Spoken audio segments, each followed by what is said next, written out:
Hello, everyone, and welcome to the 2019 Mortal Kombat Pro Competition Online Cup NA West, baby. We are talking about a massive span of the earth covered in this West. We're talking from Texas to Alaska to Hawaii to the western half of Canada. We are all over the place, baby, and we have narrowed down to the top 8 players of what was a massive online bracket yesterday, and they're going to be duking it out for some points, some prizing, and a whole lot more today. Welcome, everyone. My name is Mr. Ackerman, and joined by the one, the only, Ultra David. Hey, what's up, everybody? That's right. The distance, I measured it spanning from Hawaii to Nunavut, Canada, is almost 4,500 miles. But it didn't actually play out like that. Unfortunately, nobody made top 8 from Honolulu or from northern Alaska. Bummer. Instead, we just have a lot of really great players from across the western half of the lower part of North America, the lower 48, as they say.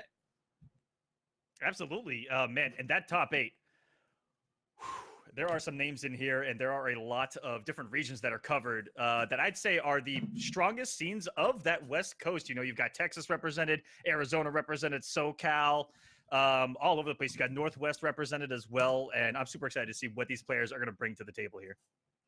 Yeah, 100%. Yeah, I mean, we're let's take a look at the bracket. We had that just as we were going live, but let's head back over there and we'll tell you exactly what's going on. So on the top half of winner's side, we're gonna have Hybrid Too Easy versus AZ Phoenix.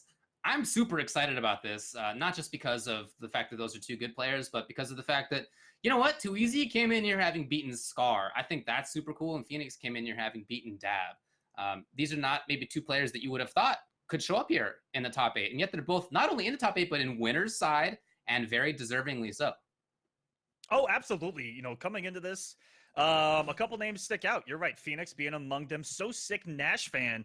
DJ Rashid, when you looked at who was, you know, signed up for this tournament, and looking at top 32, some crazy things did go down. Sosik Nash fan, one of the younger guys from Texas. We saw her in the 10v10 versus Florida. Han Rashid from SoCal, who we know at almost any time could take out anyone, it seems. Very strong player. He's just one of those dark horses that can take out anyone. And DJ Homies, kind of the same story there from SoCal. Those are both two killers that enter those brackets, man. But there is going to be a SoCal kill, unfortunately, down there. I know, David. But all right. Well, it worked out in that way. And you're right, Phoenix there having to go through Dab, which is a massive win. I also forgot to mention Vegas being one of the stronger scenes as well, represented in this western half of North America in this top 8 with Deoxys being there. And unfortunately, there's going to be a UIU kill as well. A couple of kills here at the start of this top 8. But yeah, there's a really good win by Phoenix, who got there, who would have had to have run into DJT, but that an unfortunate DQ of DJT in round number 1 is what really opened up his path. Still had to go through a top player in Dab to get this top 8, and DJT making the run from round 1 losers all the way to top 8, baby. Yeah, and you know what? Speaking of Dab, here's a funny story. I heard that he lost there, right? Almost made a top 8 winner side, lost. And then when it came to the loser side, he actually had something to do instead. He had a hair appointment. He had a hair appointment. And he almost actually made it back in time for his losers match, but he didn't quite. And so he was DQ'd. But I feel like there's no more Dab reason in the world to get DQ'd from a tournament than a hair appointment. I mean, you almost have to respect it at that point. Commitment, right? That's the priority right there is getting the hair done. And I also want to shout out, you know, Phoenix. Talking about Phoenix, he's from the Arizona scene, which I think is one of the better up and coming scenes here in Mortal Kombat 11. And we kind of saw it start in Injustice 2 with the rise of Hero Killer Stain, Flappy as well. And here in MK11, we've got Phoenix, who we've seen Solo Lobo, 4x4 Lobo, right? Blue Aurora Hippo, who's doing his thing, even doing online tournaments as well. Christian, King Hippo, just a bunch of guys there from Arizona that are really leveling up together, traveling, and they're doing like OG Mortal Kombat stuff. They're leveling up together, they're playing together, traveling together. I love to see it. And Mark Anthony, also from that same scene, he made top, I'm doing the math here, I would say 16, it looks like. Maybe top 32, I can't quite tell.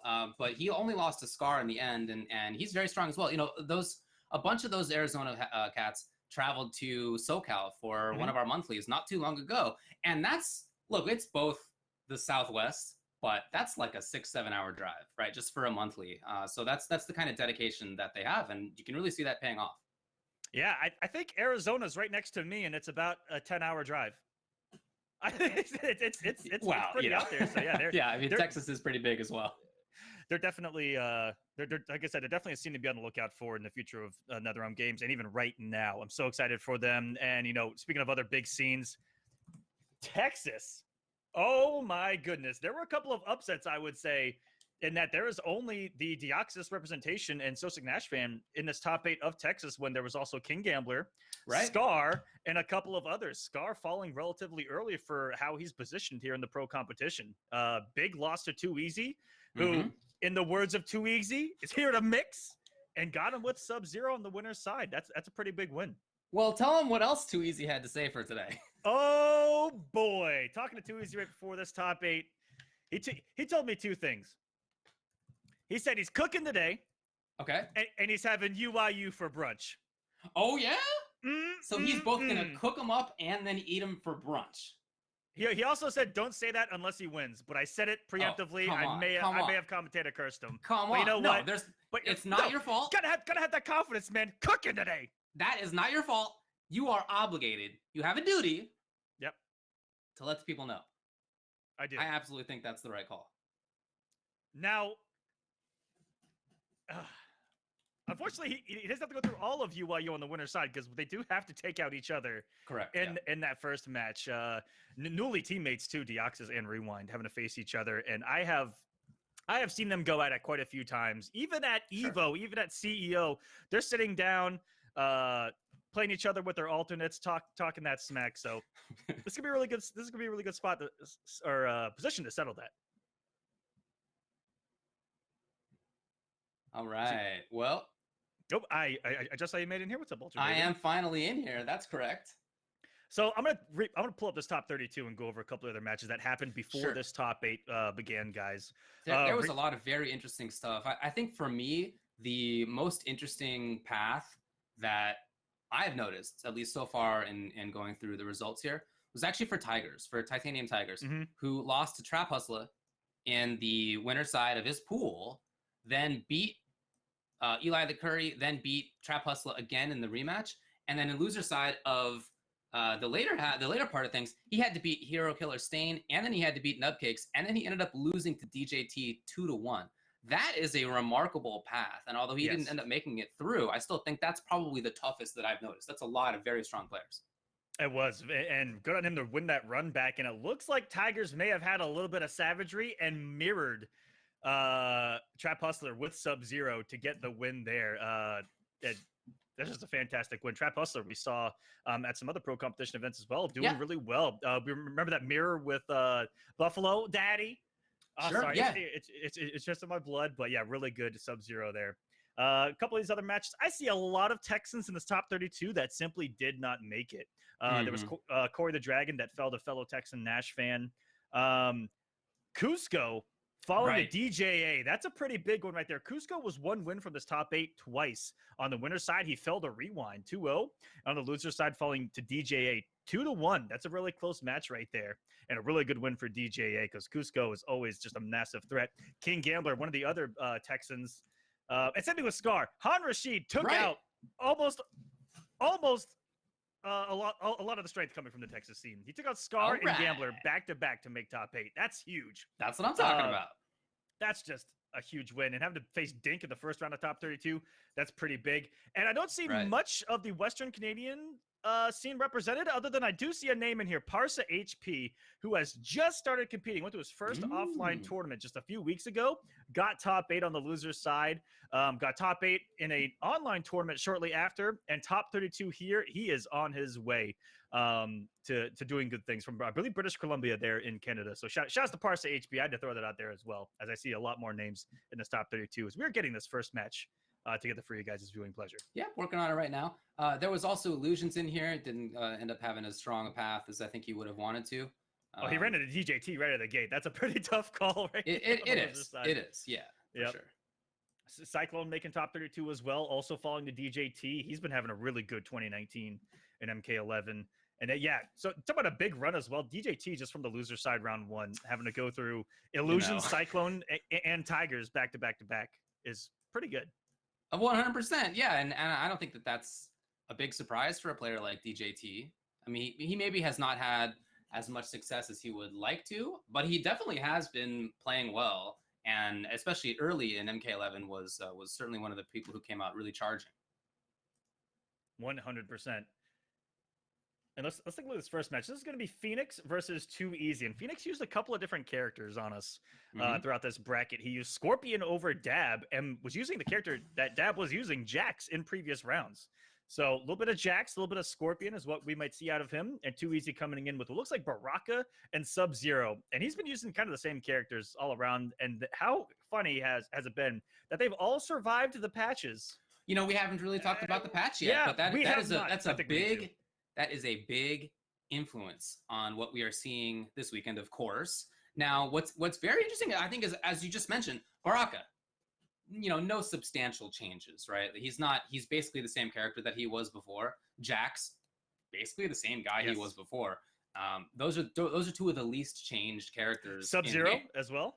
Sub-Zero, right? I don't think Sub-Zero got a touch. I don't think so.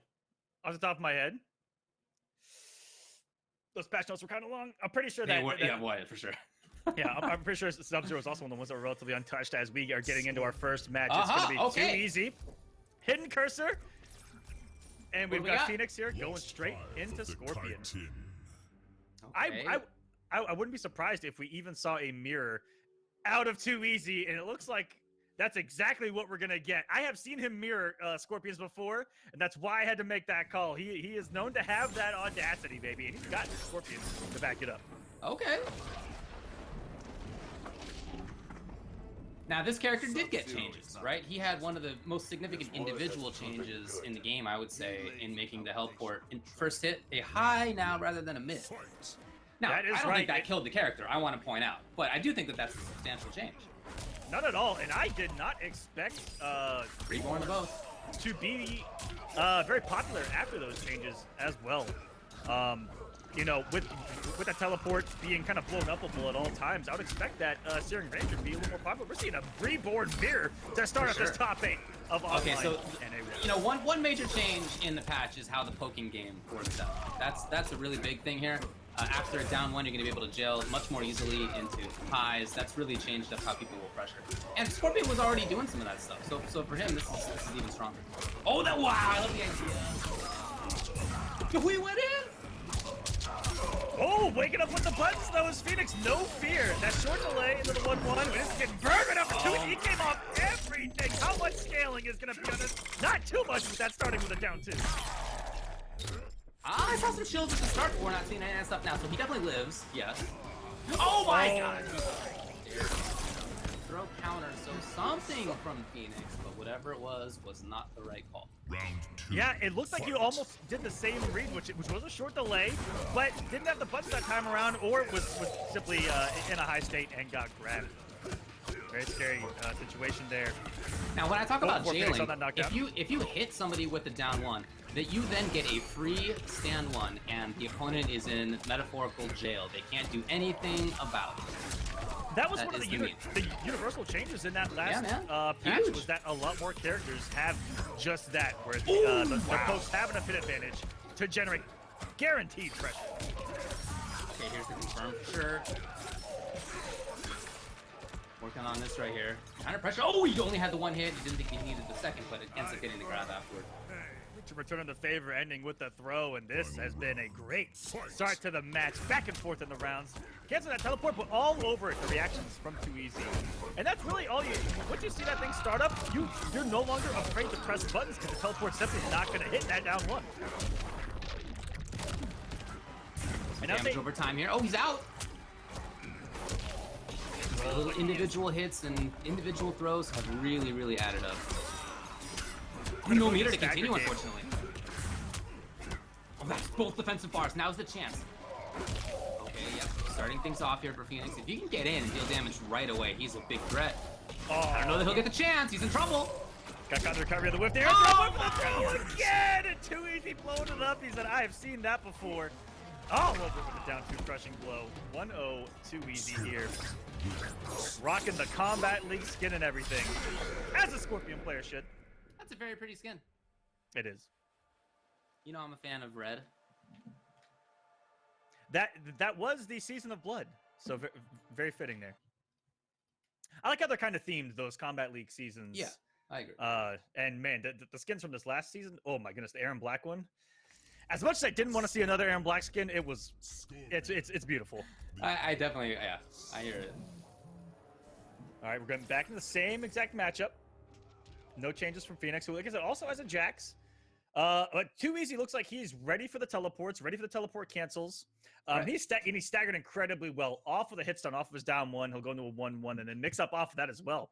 Have some plus frames off of his, 2-1 as well. With Scorpion, he's got good staggery pressure. He definitely has that. It's kind of always been there, but it was hidden behind the maniacness of what he had before. You know? Also has that forward 3-string, very strong. A lot of patience, a lot of feinting right now from both. They're trying to goad the opponent into doing something silly. And there it is. That was not actually a Lancy's punish. There was some button that Phoenix attempted and he landed. Too Easy wants to put on the immediate pressure here. That's what it's all about. I half expected Too Easy to pounce on him there while he was bleeding. A lot of people in that state like to try to get aggressive and turn things around rather quickly. You can really see a lot of intended hit confirms coming here from Phoenix, and yet almost all of them have been blown up. Yeah, here comes again. So 2 crushing blows spent early. Oh, wow, nice. okay, tricky boy. That was pretty. That was a nice visual. Oh, too far. Only down 1. There. Only down 1. That could have been much more. Nice roll away. Got himself out of the 4-3 range. Yeah, right there. And didn't want to even risk there being a breakaway. That is Scorpion footsies right there. Walk back, see the whiff, and back 1, baby. Trying to inch his way in, and Too Easy. Knowing the space in that 4-3, spaced out perfectly to stop that advancement.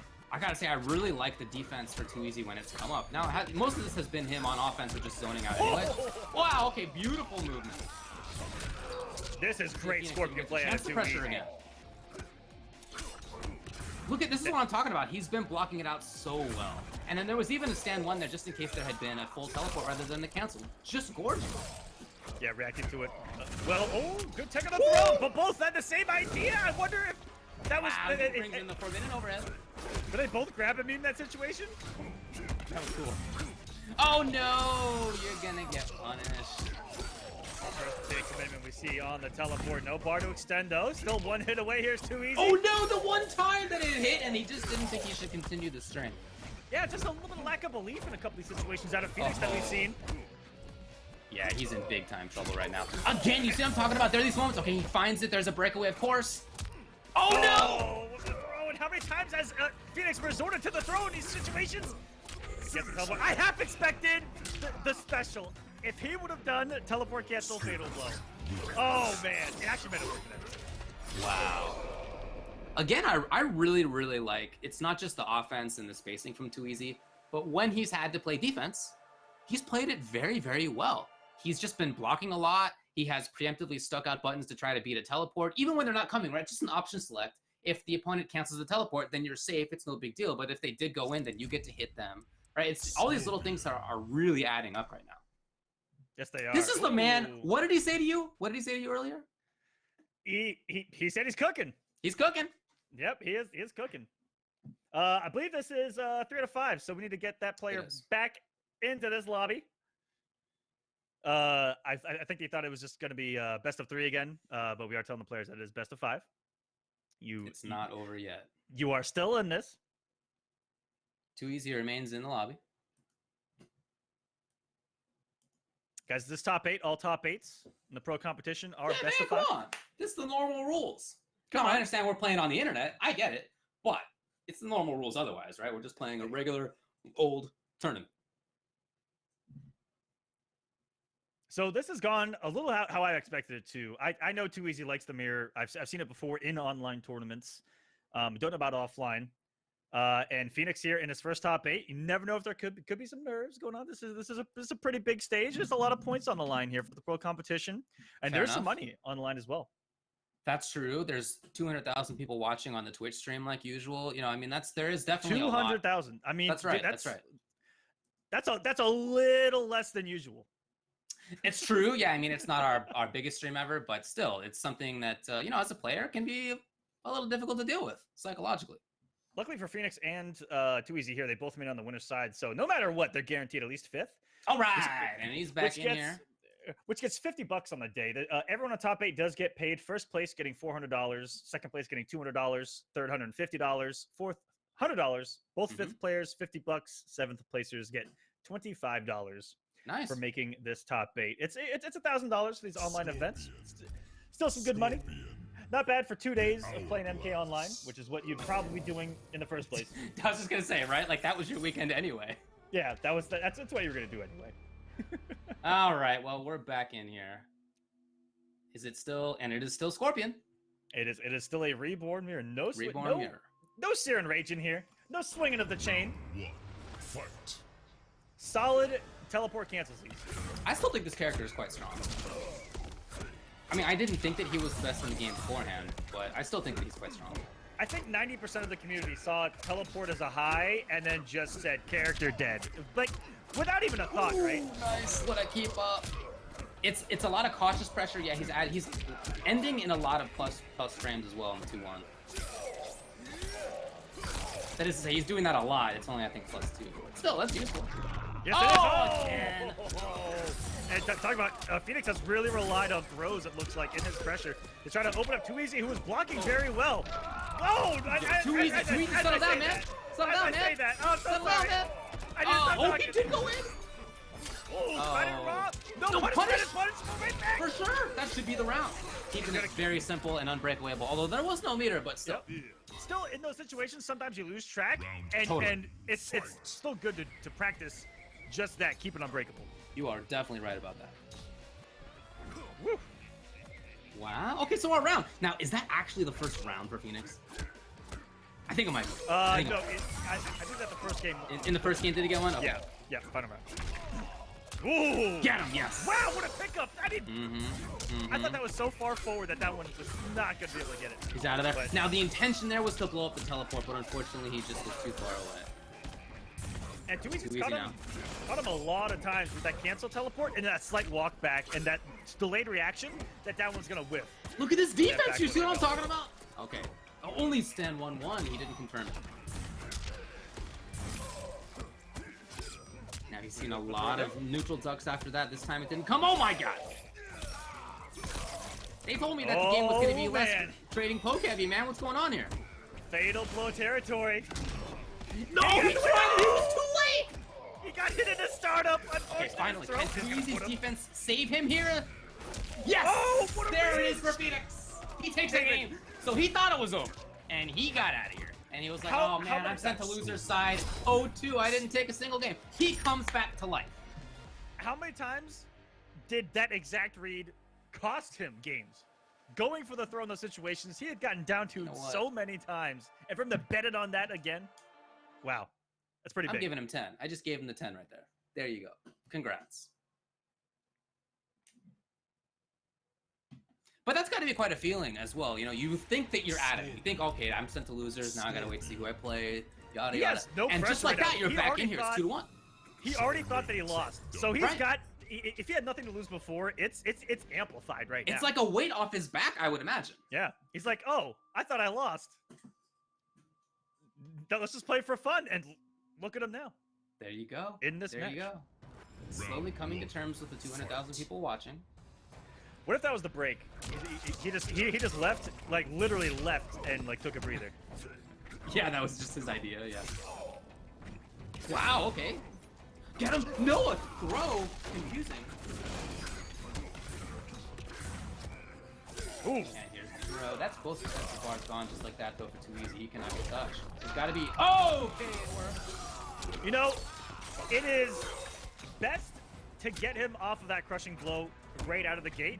That way, the stagger off of it is a lot less effective for the rest of the match. Where you're not clearing the rest of that string, and at worst, you're just gonna eat the 4. That's not bad. Yeah, man, this has happened so many times where the forward 3 connects, and yet Phoenix just doesn't expect that it's gonna connect, right? You can't kick in front of the... No! Oh! Wow, what? No, he was the ball blocked? No, that doesn't even make sense. Yeah, I'm not too sure what he was going for there, but hey, that was a swag-looking punish with a short hop, and hey, it's working, so what do we know right now? I don't know either. It looks cool. It did? Scorpion's definitely got one of the cooler looking short hop punches, where he's got that nice little lunge to it. He's just a cool looking character. Got some great animations to him. Let me tell you, I'm not usually the main character syndrome guy. I usually think that they're boring, but this is one dude I think is pretty sick. Is it weird that Mortal Kombat has like 3 main characters? Sure. Yeah. They've definitely done a good job of that, especially the series going on. Here it is. There's no breakaway. Whatever Too Easy wants. He wants to crush. Oh, jumping right out of it! What a confirm, and then the breakaway comes. So at least costing 2 bars. This is actually great right now for Phoenix. He can find a hit. And that's a mix-up off of when he's gotten the down one on hit. Oh, wait a minute! Okay. He's still alive! He cannot get touched, though. He cannot even block. Oh my god, he just knew it! He just absolutely knew there was a neutral tuck. What? Are you kidding me? What? I can't believe what a genius. Absolutely gigantic brain read. Oh my god. Scorpion wins. Jeez. That was ridiculous.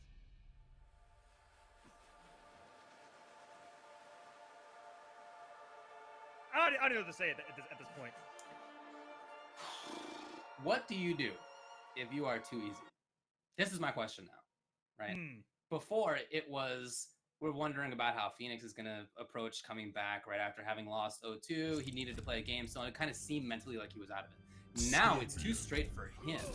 What do you do as too easy? What's the change? It's not a character change. Did he change the variation maybe? Or is he just taking some time? Definitely gonna be thinking here. Again, this is a different Phoenix. This is a Phoenix reborn. There's a couple of puns in there I don't even want to talk about. But no, he's playing really well. That 1-1 turned into what essentially was an auto shimmy. You know, that stand one looking like the throw, the mid coming incredibly fast, and catching too easy, looking for the crouch on the throw and looking to blow it up. Very interesting. So we're tied to He also committed to it. It worked, and that kind of play is what's gotten him back in this match. Got him. Oh no! Okay, this actually worked out great.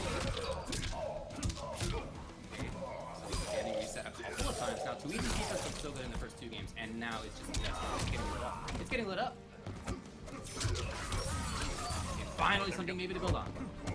Great immediate break. Holding that momentum. This has been a huge mind game of pokes and counter pokes that we've seen here. I saw that escape failed. Oh, there we go. And they're really guessing every time that they do a down one or a stand one. Oh my goodness. That was so smart. Out of nowhere, match point for Phoenix. And that was 2 bars spent offensively by Too Easy to try to maintain the grab potential, and that was exactly, I think, why Phoenix understood that it was going to be a grab. Now it's big problems for Too Easy. Oh no, no major escape! He's in trouble! This is all the problems right now. Coming to come up the crushing blow. He's going to be bleeding with his back to the corner. Will this be 3 straight? No, oh my god! Here we go. The throw putting on the light alert. Don't count your chickens yet. Okay, count them. Count them. Count them. You got all the chickens, buddy. Just like that. Reverse 3-0. Oh, don't do it to him. Okay. Flawless victory. Phoenix for the Arizona boys. They're all in the chat going crazy. Wow. What a turn of events to start off this top 8. He left. He said, I lost. I'm in loser's bracket. I'm giving that 10. Resurrected by the admins. He said, you're not done yet. These are best of 5s. Wow. Comes in, reverse 3-0s, and we got ourselves quite a story. Reverse 3-0. That is incredible. Nice work. That is so cool to see. You know, unfortunate for Too Easy, who looked like he had such a great momentum. It wasn't just that he that Phoenix left. It was also that in those first 2 games, I mean, they were blow up. I think, if I recall correctly, Phoenix took 1 round. It was harsh. I mean, there was so much good offense, footsies, defense out of 2 Easy. Everything looked good. He told you he was going to come in here and cook. He was getting ready to eat UIU for breakfast. I'm sorry, man. Only now if you make it through in loser's side, or if one of those players is going to get sent to losers for sure. But only if he manages to get through now in loser's side will he get a chance to take a bite. That's right. Not what he expected. I gotta say that's classic. That's just a classic story here in the fighting game community in general. Is when you're down like that, and you really, especially here online, when you've left the match, when you think that you have lost, and for you to have that nothing to lose mentality, it shows you just how dangerous that is and how these comebacks can happen. So Phoenix moving on to winners finals. Now lone representative. We're for going his to scene. move on from the winner's side. So Deoxys is currently having some internet problems. We're hoping that that'll get resolved. What we're going to do is go through losers first to try to give Deoxys a little bit of time to iron that out, which I think is definitely the right idea. So the next match that we're going to have will be DJT versus Nash Fan. Ooh, DJT, one of the Vegas boys, along with Rewind here in this top 8, going up against So Sick Nash Fan. So Sick Nash Fan has been around for quite some time. He's had some really good results online. He's continuing that streak here. The offline results haven't been there so far here in MK11, but he's been to Combo Breaker. He's traveled quite a few times. He was at the bigger Texas tournaments at DreamHack as well. I think he made top 8 there. He's been around not just in this game, right? I mean, he's been around in the NRS scene for quite some time. He played Street Fighter quite well. I can remember him playing a couple other games as well. I think Dragon Ball Fighters. Yeah, that sounds right. Yeah. So just really good stuff right there. And DJT, I'm gonna take a look at the bracket. I actually don't know who DJT is playing this. I would assume Baraka because there are no changes. I believe it's Baraka. Yeah, I went through the March. With what happened in that patch, we saw a couple of the upper echelon characters get minorly touched. That's what I love about this patch, is that there were no incredibly major changes to a lot of these characters. It was just minor tweaks, couple of slaps on some wrists, but nothing like Aquaman in Injustice 2. I had to throw that out there, but nothing really like that. But with Baraka not changing, I think that did nothing but improve the character. Just as we saw everyone else get minorly changed, Baraka just sat there and went, "I'll take it." So I agree with you. So the fact that, for example, Jackie does some less damage now, right? Well, the fact that Marauder Baraka is still doing bonkers damage now is even better, right? Because now there's not the additional character of Jackie to pump out the damage instead. Same with Sonya, right? Yep.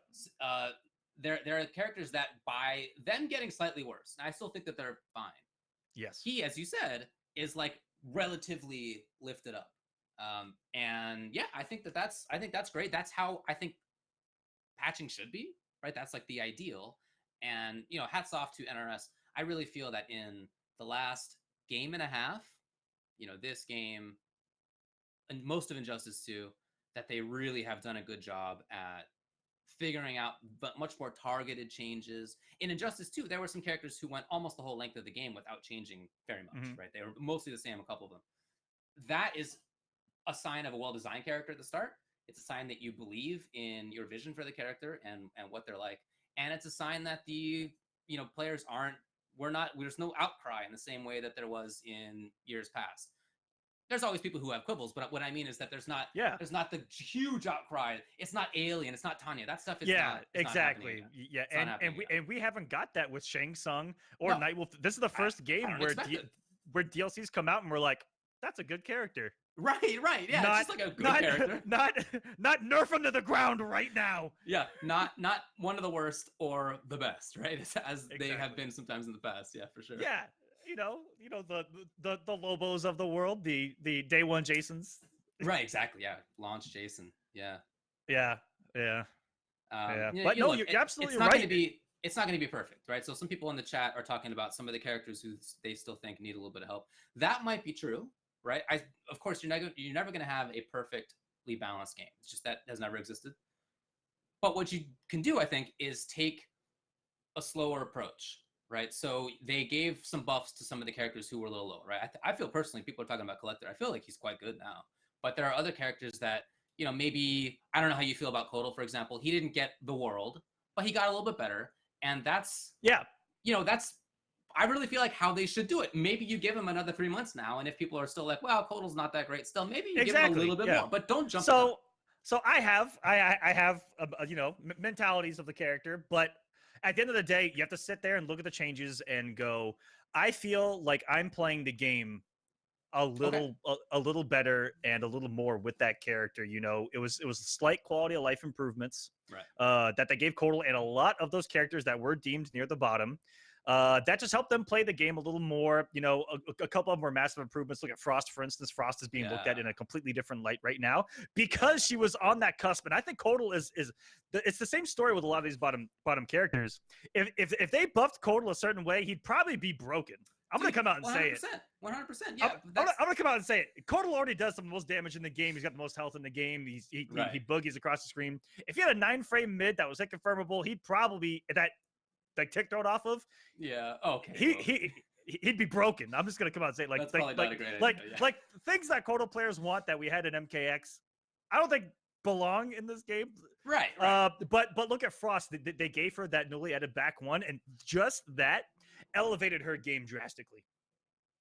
Yeah, and I mean, I'm scared of Devora like that right now. I feel like Devora is really Devora's good. Right. I feel like she leveled way up. Yep. So yeah, that's how I feel about some of these characters. As someone who plays Kotal Khan, is still playing Kotal Khan, is that the changes feel nice. You know, he can still be on the weaker side, but you know, we'll see how the next one goes. In that they're not drastically doing things and that's good because it doesn't cause drastic changes. You know, we're slowly getting there. There's a lot of MK left to be played. Oh yeah. No more of this 2-year cycle crap. Let's keep going. Please, I'll say it. No, that's the thing I hope for most. You're right. And people in the chat are talking as well about, for example, Liu Kang right at the top. A lot of people are pointing at him as maybe being the best now, or certainly one of the best. This is another case of a character who some changes, right? Some nice things for him, but I feel like it's more that he just had good stuff, and then some of the characters who were above him are now a little bit lower, and so your eyes kind of go to Liu Kang instead. I really feel like him, a couple other characters are going to be ascendant, not because they were bad before, but because now, by way of paring down some of the top tiers just a little bit, you just notice them more. Mm-hmm. And with those quality life improvements, look at the change of the down 1 hit advantage did for Liu Kang. Dude, that gelling in the 1-2. Yeah, exactly. Auto mind games out of the gate. So good. It's very strong. It happens to be incredibly strong. But yeah, let's just keep playing. We've already seen some great character selection in this tournament in that top 32. We've seen Devora's going off. I think that Nash fans playing Devora, who we're about to see against DJT, looks like he's having some struggles getting into the room. We're working on it, guys. So we're just gonna sit here and talk Mortal Kombat with you while you're waiting on this beautiful Sunday evening. Yeah, Nash fan, when I'm looking through how things shaped up in the top 32, it does say that he played Devora. I think that's very interesting. I hope that is what we end up seeing. Let's say Devora, I've been watching a lot just because I've been watching like Honeybee's takes on the character and seeing what he thinks. Very interesting to see that arachnophobia maybe what at least he is going for. I don't know what Nash I have do, right, but it's cool to think that she may have 2 variations or at least one maybe. We'll see. I have seen arachnophobia in use from some top players that make the character look really strong. I fought in Foxy's. I've seen Bees and Sonics in action. Waz as well, and that character is looking pretty strong. She has got such great range and good hit confirmable damage now. She's really playing the game. She's always had. It's cool. The crushing blow on the throw is super sick. Very interesting too. She's got big damage, big setup heavy character. They took away some of her bugs, which Devora players were abusing before. Things were special cancelable that weren't supposed to be special cancelable, so all of those are gone. But I like that they got rid of them because they weren't intentionally supposed to be there, and they were annoying because you thought the string was over, and 14 years later, you get tentacle stabbed. But yeah, those changes really make her seem a lot better, and I can't wait to see what we see out of her competitively. I can't wait to see what we see out of Frost competitively. All these characters that have changed. I played against Mustard's Frost, and I was like, where has this character been the whole time? Sick. Just wow. Well, here's an update. So we'll it seems that Sosic Nash fan, for whatever reason, is having trouble joining. That happens sometimes. I don't know. We'll figure that out. But in the meantime, he's going to back out. And so we're not going to have him versus DJT immediately. We're going to move on. We'll see whether it's to Han and Homies or if it's to Deoxys and Rewind, if that has been ironed out. That's the match that David doesn't want to watch as two of his SoCal Deoxys brethren. Says he fix it now. Yeah. I mean, that's the bummer how it worked out, but that's, we're in top 8, right? I mean, at some point you can't complain too much. Sometimes that's the way the cookie crumbles. You'd rather have it in top 8 than somewhere early in the bracket, you know. Of course.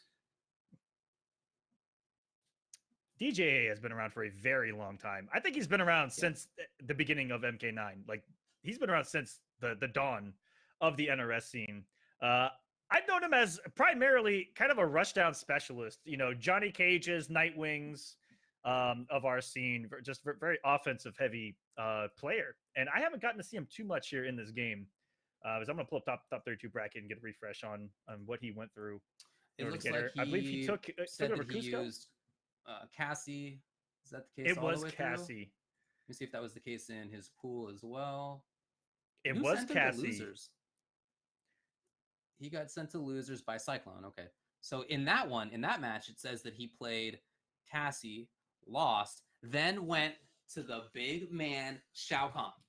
Ooh, really? And took a game, and then ended up losing 2-1. Wow. He also used some Johnny Cage in the early top 32 against Kick by Kick. Other than that, Cassie. He used Cassie against Morty Seinfeld, who was also Arizona, against Black Cloud. I think I saw Black Cloud at Evo, shoutouts. And Cusco 2-1, Cassie versus Sonya to get into this top 8. So that's, depending on the variation that he's using, might be more of a more defensive style character, unless he's using Yas Queen, which might be the more rushdown heavy, in your face, constant mix up character that went unchanged. Digital Soldier got some tweaks. The amplified glow kick is nowhere near as good as it used to be. It has a gap, flawless blockable. That's right. Minus on block now. A lot of slight changes. But we're gonna get into that match. Next is we have Deoxys versus Rewind. Back to the winner's side here in the lobby. Okay. And I'm going to be honest with you. I know, we know Deoxys for Gearus. Yeah. And it looks like he was using Gearus to get here against Cyclone, against King Gambler. Right. And the character's still incredibly strong. We might see something crazy. Okay, we're not seeing anything crazy yet, but he's been using Highborn Katana, doing crazy things. Oh, and he's really been exploring the changes. I mean, he's always been playing a lot of the cast. He's just been using Gearus when it comes to like major tournaments. I feel like I've been in that mix-up since day one. Like, that, David, where we keep saying they play so many characters, but when it comes down to the money, it's like, he's gonna go Gearus. He's letting it ride on Gearus. Round 1. And Gearus, although Gearus got some changes, still pretty good. still a pretty good character right there. And this matchup changed as well. Like I said, that down one, jailing into 1-2, and then just constant mix-up because there are no hitbox. Whoa! Wait! Oh my God! Hey, I feel like they've played a couple of times. You think they might have played before? I feel like if you have the audacity to just do stand one, choke. I mean, it might have just been a screw-up, but, I'm gonna attribute it to genius. Oh, very nice. Like I said, there are no whiff issues against Gearus, so Liu Kang's gonna have a grand old time here. This pressure, big whiff, and gonna go punish. Oh, yeah. And there's no meter here for Rewind. He's gonna kick whatever this is. And they changed 2 of Gearus's crushing blows, and I'm gonna say that even though Sandtrap has changed, you still can set it up and combo into it. And the other one off of 4-1, 1+3, it's a really good damage into the corner, and that is a confirmation in the fatal blow. That hit kind of weird. It looked like a hit behind Gearus off of the launch. That's interesting. Still gonna pick up, and Rewind's gonna take game number 1 here. I feel like that was a stolen round almost. I mean, Fight. the first half of the round was a lot of good stuff by Rewind. Okay. So as you said, that Sandtrap changed in terms of the crushing blow. It's no longer if there is a counter hit or punish. It's now if it whiffs twice, right? Yeah. That's right. Yep. You whiff it twice, and then it'll crushing blow. And you can even enter combos in it. And so I mean, it's still very useful. I don't know if they unintentionally gave Gear is kind of a damage buff. There are some situations where he can get a lot of damage off of those enders and crushing blows. Because in the corner, you can hit anything into the forward 1/1 plus 3/4 crushing blow. Setting this is classic Deoxys. That is far less of a mix-up than before. It is fuzzyable. Right. Yeah, that's true. I think there's a 3-frame difference now. So there's, you know, you can definitely practice to just block it each time. Got him! Okay, what a great jump over for Deoxys. This is doable here. It's not easy, but all he needs is one more hit, especially now. Uh-oh! Oh! And there it is. Staggered. I mean, you're thinking of so many other things. Yeah, right. So, you know, after that now, Liu Kang, very strong in the corner after he finds it down 1-2. Very nice on block. Allows him to continue moving. He just has a lot of great pressure. And this is a character that Rewind was playing before the patch as well, so he's just kind of been sitting pretty with his character selection. And I was going to talk about that nerf to 1/1/1 of Gears. I felt like they changed it perfectly to where it's not a guaranteed mix-up, and they made it negative or not negative enough to where there was a gap, which I don't believe there's a gap in 1/1 right now. I think that we tested that, and so it's just a nice kind of balance change to make it less oppressive than it was before. Without making it too terrible in a sense, if that makes sense. Yeah, man. But great game one out of Rewind, just showing off the character really well. But these two, you can tell like that savagery that they've played each other a million times. And they got to do something wild in order to even hit their opponent that knows what they're gonna do. And so that's why we're seeing some kind of crazy swings that we've seen out of Rewind to swing a 1-2 on Wake Up. Ooh. And we saw Deoxys throw out the raw stand 1 grabs, no pickup. Right. Look at him stealing these turns out here. Come on, Rewind. Okay, here. Yeah, confirms directly. Force him off the breakaway. No defensive meter. Oh, yeah. Oh, my goodness. Great right now for Deoxys. Oh, my God, the stare down. And he completed the string. Nobody expects it. And you guys might be saying, why isn't Rewind counter-poking after a 4-2-1-2 on block? Well, Deoxys happens to be one of the best at inputting an OS flawless block option select into the best of 2 in the game, arguably. Here comes Rewind now. We've seen this. Oh! Taking his turn. Oh my God, you're just frozen right there. Why wouldn't you be? There's a 9-frame forward 4 coming that you have to hold off of 1-2. What, Rewind was not frozen? You see him pressing the buttons right in between? Okay. Round 2. That is a scary situation. If just 1-2, wow, what an anti-recovery. Wow, that was actually ridiculous, yeah. It's really good at that. Not a lot of people use it though. You know, it's got the stand 1, down 1. So many different options to anti-air with. Forward 3 now. Speaking of anti-air, Liu Kang's jab, one of the best that executes into huge damage. Loading up the Infinity Gauntlet again. And holding the 1-1 mix-up there was Rewind. So Rewind finally held something there and got thrown for it. Great awareness right there to not complete the string. And now a little bit of zoning, which is less scary against Geras now because the sand trap will not crushing blow. Oh, got him, but not the rest. If he mistimed that button, that was a crushing blow coming, by the way. Yeah, this zoning game now against Geras is definitely more doable. Trying to find something. Oh. Wow, very interesting, dude. You can really tell that they've played 1,000 times. And I think Deoxys was wary of going beyond just stand 1 after the jump-in, because only off the jump-in it becomes false blockable. And we know someone like Rewind to have that kind of knowledge and execution. Wow, this is really strong. This is a really strong performance from Rewind so far, but we've already seen a reverse 3-0. No one's out of it.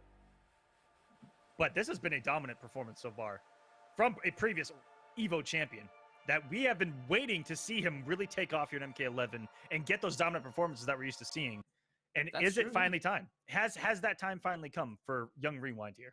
Yeah, it has not been as strong as he wants it to be, for sure. He is currently 14th in points overall in the MK Pro competition, which is, yeah, I mean, for somebody who in Injustice won EVO, you know, got to the grand finals of the finals, that's not, you know, something that he wants. He doesn't want 14th. He wants to get a lot higher. And if he takes this needs to be, he will get 125 extra points. That is what first place will get. which is, if you look at the tour, guys, these points matter. Yeah, okay, so for 100 context, points is 125 points. He currently has 180 and is 14th, right? So the context there, 125 is a lot. And he's in 14th position. I think top 12 in the points is what gets to the finals. Well, here comes Deoxys now. In points alone, and then you have, of course, all the other ways in. In last chance qualifier. Jump read, a forward jump would have blown it up right there. There's a big gap in 4-2-2 up gears on the offense. Now took the gap. That is beautifully executed by Deoxys. You have to get that crouch stand so fast to get a punish on it. Yeah, and the fact that temporal advantage always works right there is so good. So here comes Luke. Oh yeah, just blown up. Look at it trying to press buttons. Deoxys is really trying to steal some turns back, and each time Rewind just shutting them down. Wake up jump, I mean stolen right there as well. He did. Wait, what? No! Oh my! I really feel like that was not what Deoxys wanted right there. Just the forward one. That is twice that's twice that he's done forward one right there on the breakaway. And he's been very negative. That forward one whiffs forever. Yeah. Maybe he's trying to cash out. Forward one into fatal blow. I don't know. It's curious to me. I don't know either. Maybe he's just trying to cash out on the crushing blow right there too. Because what's the 1+3 hits? Can't break away. Maybe he's just trying to get him quick. But who knows? We are in the next round. He tried to blow up the gap with forward two. A little too slow right there. This is not. Yep. No. Match point right now for Rewind. He has just been in control and has not let go. Some individual hits right here. Going to look. Okay, so Deoxys has stolen a couple turns, but down in life still. No, he's gonna get whip punished. Wow. Yes. A player like Rewind's not gonna let that go. And now anything that's gonna do it. I gotta tell you, what separates these top players to me, the number one thing I see is their ability to react when they get knocked down to anything whiffing, right, and punishing it with wake up buttons, short delay buttons. I don't know how they do it. I can't. But they are so good at that, and in my oh my, it doesn't do exactly what you mentioned earlier. It steals turns. It steals everything. Turns. Yep. Yeah, I mean, other players may react to that by just holding block, or they may do down one, or they may do a throw. Like none of these are maximizing your potential there. You just saw what the maximum is, right? I mean, that is Rewind just taking absolute control whenever anything was whiffing. It wasn't just as he was waking up. I mean, he whiff punished a bunch of stuff, I feel, and he maintained control of turns a lot. It was just okay. He's out here. It looked like they went back into the game at first, but Rewind left. No, look, Rewind looking just excellent right there. Yeah, that's all we could say. Very well played, and he's going to move on to winners finals, where he will be facing up against Phoenix. So we could have a battle of main characters in that grand final: Scorpion and Liu Kang. I like how Perfect Legend said it. You know, everyone's like, Liu Kang is so strong right now. He's the main character. Let him be strong. You know, and he's a character who has been in MK9. He was very strong. MKX at the end was kind of considered the best character in the game. And here in MK11 off to a strong start. There's been a lot of characters that are really hard to make bad here in Mortal Kombat. Sonya Blade being another one. I don't think I've ever seen Sonya be bad. Yeah. But Liu Kang just always in the mix. Yeah, he's got some good ideas in there. And hey, look, I mean, the bigger thing is that NRS has just gotten better at designing characters in games. I mean, there's, as we were saying before, there just isn't really like there's not the super top tier as there once was. There's not the terrible characters as there once was. Even before this patch, there were not the terrible characters like once existed. There's just a much better, let's just say, tighter spread of tiers. Yeah. It's great. So our next match should be trying to get Nash Fan back in here with DJT. Yeah, looks like they're trying to get it together right now for us. Okay. Hopefully Nash Fan can join. Hopefully we have no issues tonight. As our winner side is set. And I wonder, I'm gonna look at this bracket and see where they went down to. So Deoxys is gonna go down to face the winner of this match, DJT and Nash Fan. Too Easy faces the winner of Rashid and DJT Homies. Got it. But I say, what a storyline for Phoenix coming into this. So cool. He's automatically gonna get on the board with the points. And I gotta say, the reverse 3-0, how great is that going to be for him moving forward in MK11? Just that alone, to put on a performance like that in this top 8, that's really gotta make you feel something. There are often moments that players will point to where they turn the corner. Sometimes that's more gradually a process, but sometimes there's like a moment that you look back to and you're like, wow, after that, I felt like I could compete. I felt like I could do great, and I did have those results. It would be awesome. It would be awesome for Phoenix if this was that moment. By getting at least top 3, right? Because that's what you guarantee for yourself if you make winners finals. He gets a minimum of 65 points again, if he takes first place, then he'll get 125 points. So it's somewhere between those 65, Yep. 80 points if it's second place for him, 125 if it's first place. Which puts you on the board of the pro competition with us being, if you look at it, we're just at or maybe a hair past the halfway point of the pro competition. There's still a lot of points out there to gather. And you know what? I'm looking at it now. He's currently 30th overall. He has 65 points right now. If he were to get 125, if nothing else changes, let's see. That put him at 13th, 14th, okay, give or take, with the kind of where rewind is right now at 180. There you go. There you go. So I mean, this is a big moment, no doubt. So we're just trying to get the DJT versus Nash fan match going right now. That is what we're waiting on. If that still has problems, then we'll just go down and play Han versus Homies. But you know, we want to make sure that we get everybody played if we can. DJT showing his patience not only in the match but outside of the match, waiting on his opponent to show up. Yeah, when the match starts, we're going to see him do just as much as we're seeing him do right now, right? It's going to be as much blocking. Dude, that is one of my favorite storylines of MK11 has been the return of DJT to our competitive scene, like in full force. We see DJT at every event. We see the personality come through, and we see the DJT play style of he is not afraid to crouch, block, take one millimeter at a time, work his way in. The patience of DJT is legendary, and I love that a lot of these younger guys are getting to experience it. Well, he will continue to be patient. He will have to be, because first we're gonna go to DJA versus Han Rashid. So DJT, I said we're kind of joking with the admins right now of how patient DJT is. He's just like, yo, that's fine. I'll just keep coming in. Yeah, it'll be fine. Yeah, he'll wait. No big deal. I will never forget the grand final of DJT versus Rio and how many gas blasts. It had to have been at least 1,000. I don't know. I wonder if anybody ever counted. It had to have been actually maybe more than that. If I'm being honest, where he just crouched and walked forward a foot. All grand final. That was the entire grand final, and then just tapped him once, and it was like, okay, that's all it takes. I mean, that was one of the best performances of classic fighting game bulldogging that I've ever seen. That is to say, walking and blocking and walking and blocking and walking and blocking and walking and blocking. And then play it. Classic. And then play a character that once you touch them, they die. Yeah, exactly right. Yeah, they just explode. It was like the perfect conglomerate of all the styles kind of coming together of Rio just trying to keep away and DJT working overtime to just get the one. And even then it was such a competitive set. Man, where's looking back? Yeah, that was a good time. That game was pretty janky in a lot of ways, but it was fun. It was definitely fun. Absolutely. Also, instead of looking back, let's look forward a little bit. Okay. Because in 3 days, we're getting a Combat Pack trailer. Oh, yeah? We are.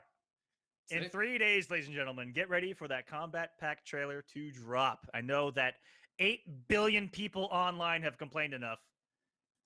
And we are going to get that trailer coming. Han Rashid's joining us here. Now we're waiting on DJ. Hey, all right. That's Han right. Rashid with that microphone blaring, it seems. I'm excited.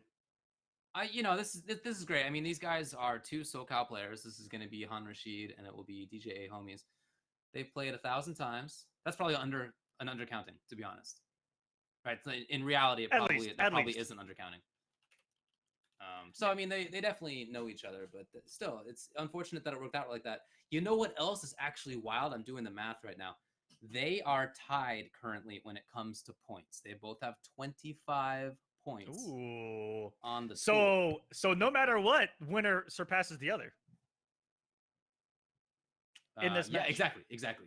Yeah. Because so by getting 7th, which is minimum where they are, they get 20 points. So, they both almost double their totals. Then if one moves on and ends up getting 5th, it'll be 35 points. But obviously anything beyond that will be even more. Do you know if DJA frequents Wednesday night fights often? I haven't watched Wednesday Night Fights in a long time, but when I have watched, he's been there at least sometimes. Yeah, I don't know if he goes every time. I went there. I went there relatively early, and the few that I did watch, Rashid got first or second at a lot of them. Han's doing a lot of work there. You know, that's kind of his proving ground has been Wednesday Night Fights. He's had great competition there too. Look at how Zach Rob's been doing lately. Just dude, yeah, man, Zach Rob got ninth at Evo, right? Wow. Yeah, that's massive. So sad. For Wednesday Night Fights, you know, with newer names, it's still making a name for themselves. That's how strong Wednesday Night Fights is, right? We come from. So they're All right, over there so we got keeping Liu that bad boy Kang alive versus Johnny Cage. I mean, So now which Johnny? Real world. Right, yeah. And this is who we played back in MKX as well, the DJA, who made a couple of good placings there. I believe he got like a 9th or a top 8 at a SoCal Regionals with Johnny Cage back in MKX. I may be completely wrong there. I mean, that sounds right. I feel like that's like the right thing to say. Wow, shout out to Johnny. I am Shaolin. That hurt box, he just reclines there and just blocking stance.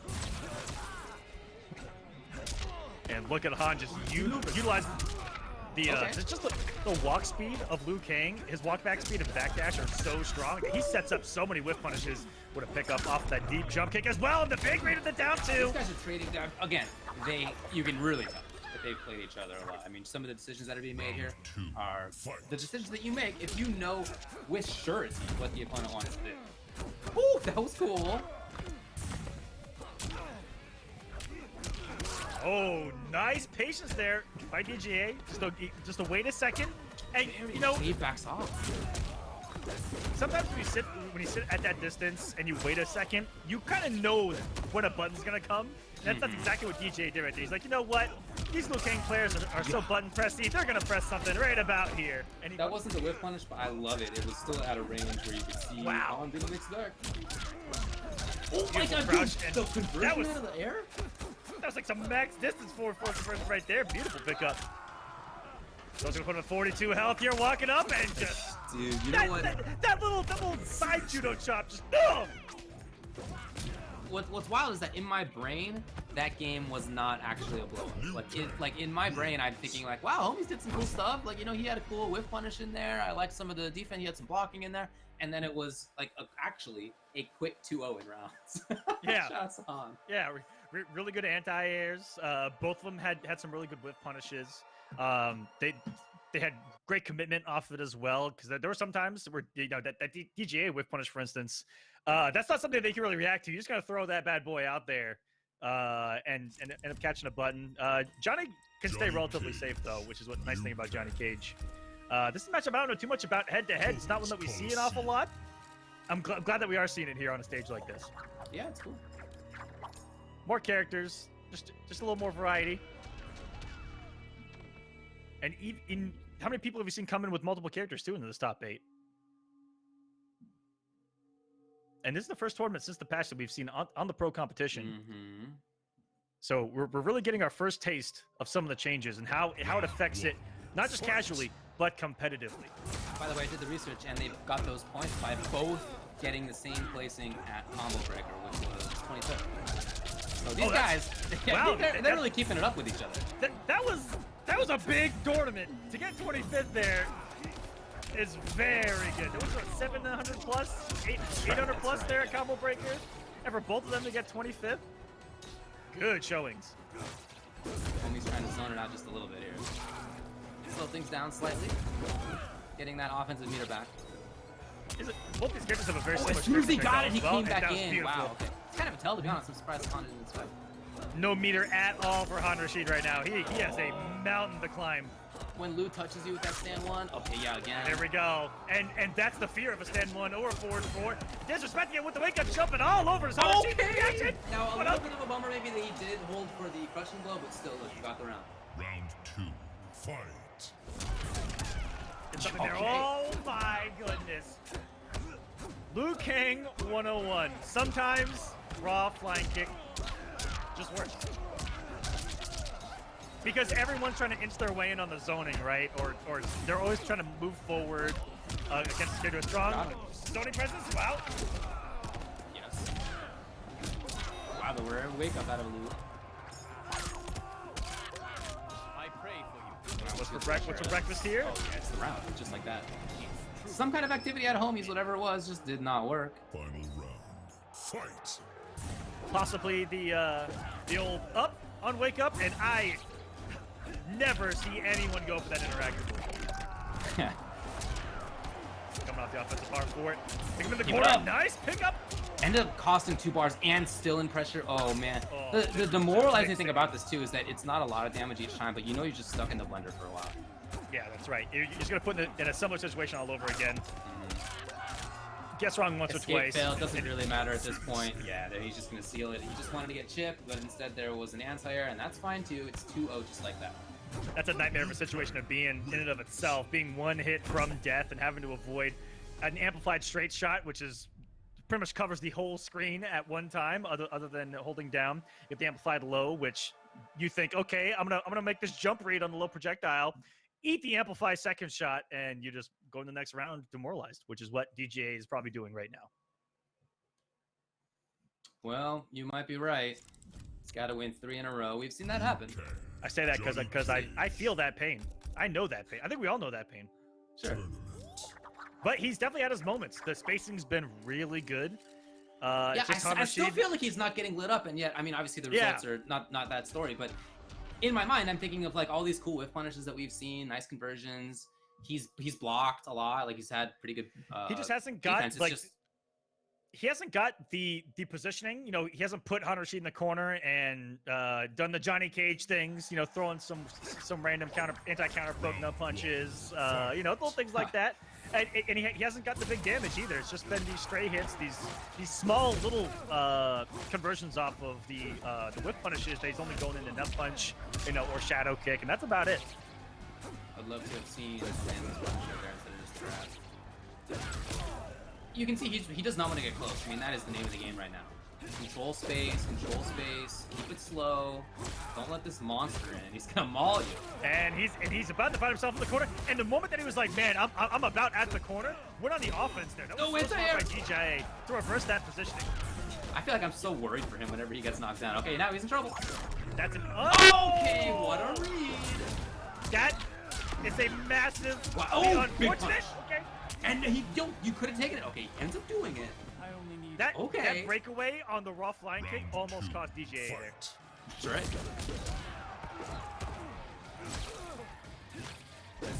Trying to control that space yet again. I also respect Han for going for what would have been a big combo right there. I thought and kept him in the corner. I like what Han was going for, just the unfortunate drop, and good for DJA to actually drop. Get the round. Up and directly into it. No more meter though. Oh, here's a big whip punish for sure. Yeah. He loads up on the crush. Only one. And man, he's got some tight execution combos off those amplified low fireballs that I see every Liu Kang player drop. Oh, got one. I Get love things that going here for Han. And again, is he gonna take this on chip? He's trying. He does. Oh, so smart. It actually was a hit, not chip, but you know, whatever, same thing. Yeah. Final round. Oh, it took off one last breath, so he got hit by the second one, so I think that was chip out regardless. Oh, you know what? Yeah, okay, that does make sense. In any case, still feel like I still have the same impression of like Homies doing alright, and yet it's match point right now for Rashid. Good position now, and the anti-air. Wow. Out of there. Oh man, that was DJ really second guessing himself on the grounded approach and just expecting him to hold a jump kick there, and all over it there was Han. With punish, no, he didn't press the button in the sky. Very nice by Homies. He's trying to make something happen. It's a slow approach right now. You can see he's worried about the fatal. Just the way he's approaching right now, he's worried about those armor frames. I would be right okay, there. He comes out. What a call by Homies to block it. Just that exact moment. Can he get it? Can he get it though? Oh my god! Oh my god! If he had made a pull, Is it loaded up? It is! No!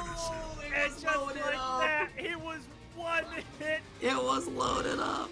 From getting on the board. Wow. Not like this. Oh man. Well, you know, sometimes it goes like that. Fatality.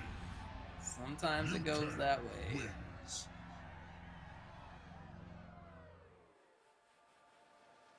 Woo! Well, all right. So that's Han Rashid moving on. He eliminates DJT Homies in 7th place. Now, like we said, that means that Homies ends up getting 25 points, I think is what we were saying. 20 points. So that was a guaranteed 20 points. Yep. And now Han Rashid moves 20, on. and they fifth. had 25, so Correct, they'll put him at 45 for the I tour. believe that's the math. So that's And just that a means cool that story. Han Rashid will play against 2 Easy.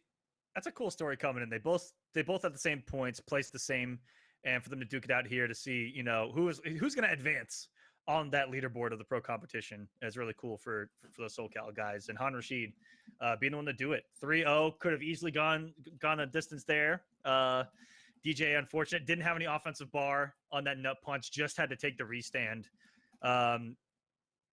And tried what on paper is pretty good. You restand someone, get a deep jump kick, and you generate pressure all over again.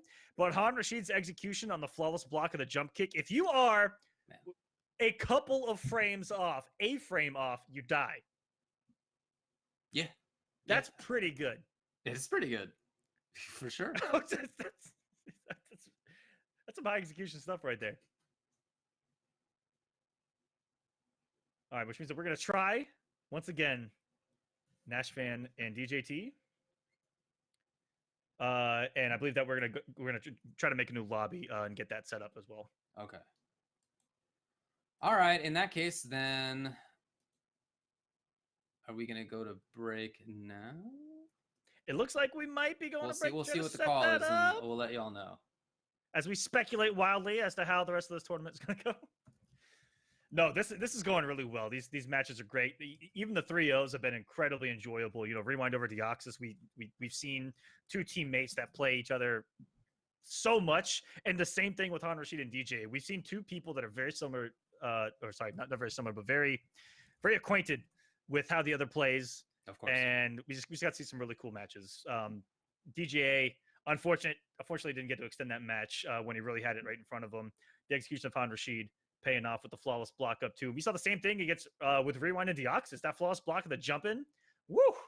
Sexy stuff there. And Phoenix, the upset over 2 Easy. This has been a great top 8.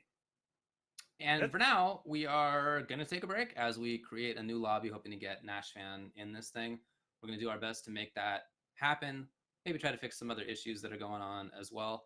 So let's take a short break, and we'll be back with more of the MKPK Online NA West Top 8 in just a bit.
Hello, everyone, and welcome back to the Mortal Kombat Pro Competition Online Cup NA West, where we are going to try to get this next match together for you guys. We had a little bit of trouble. Hopefully, it does work this time around between So Sick Nash fan and DJT, the Baraka Lord, the guy that you watch on the streams.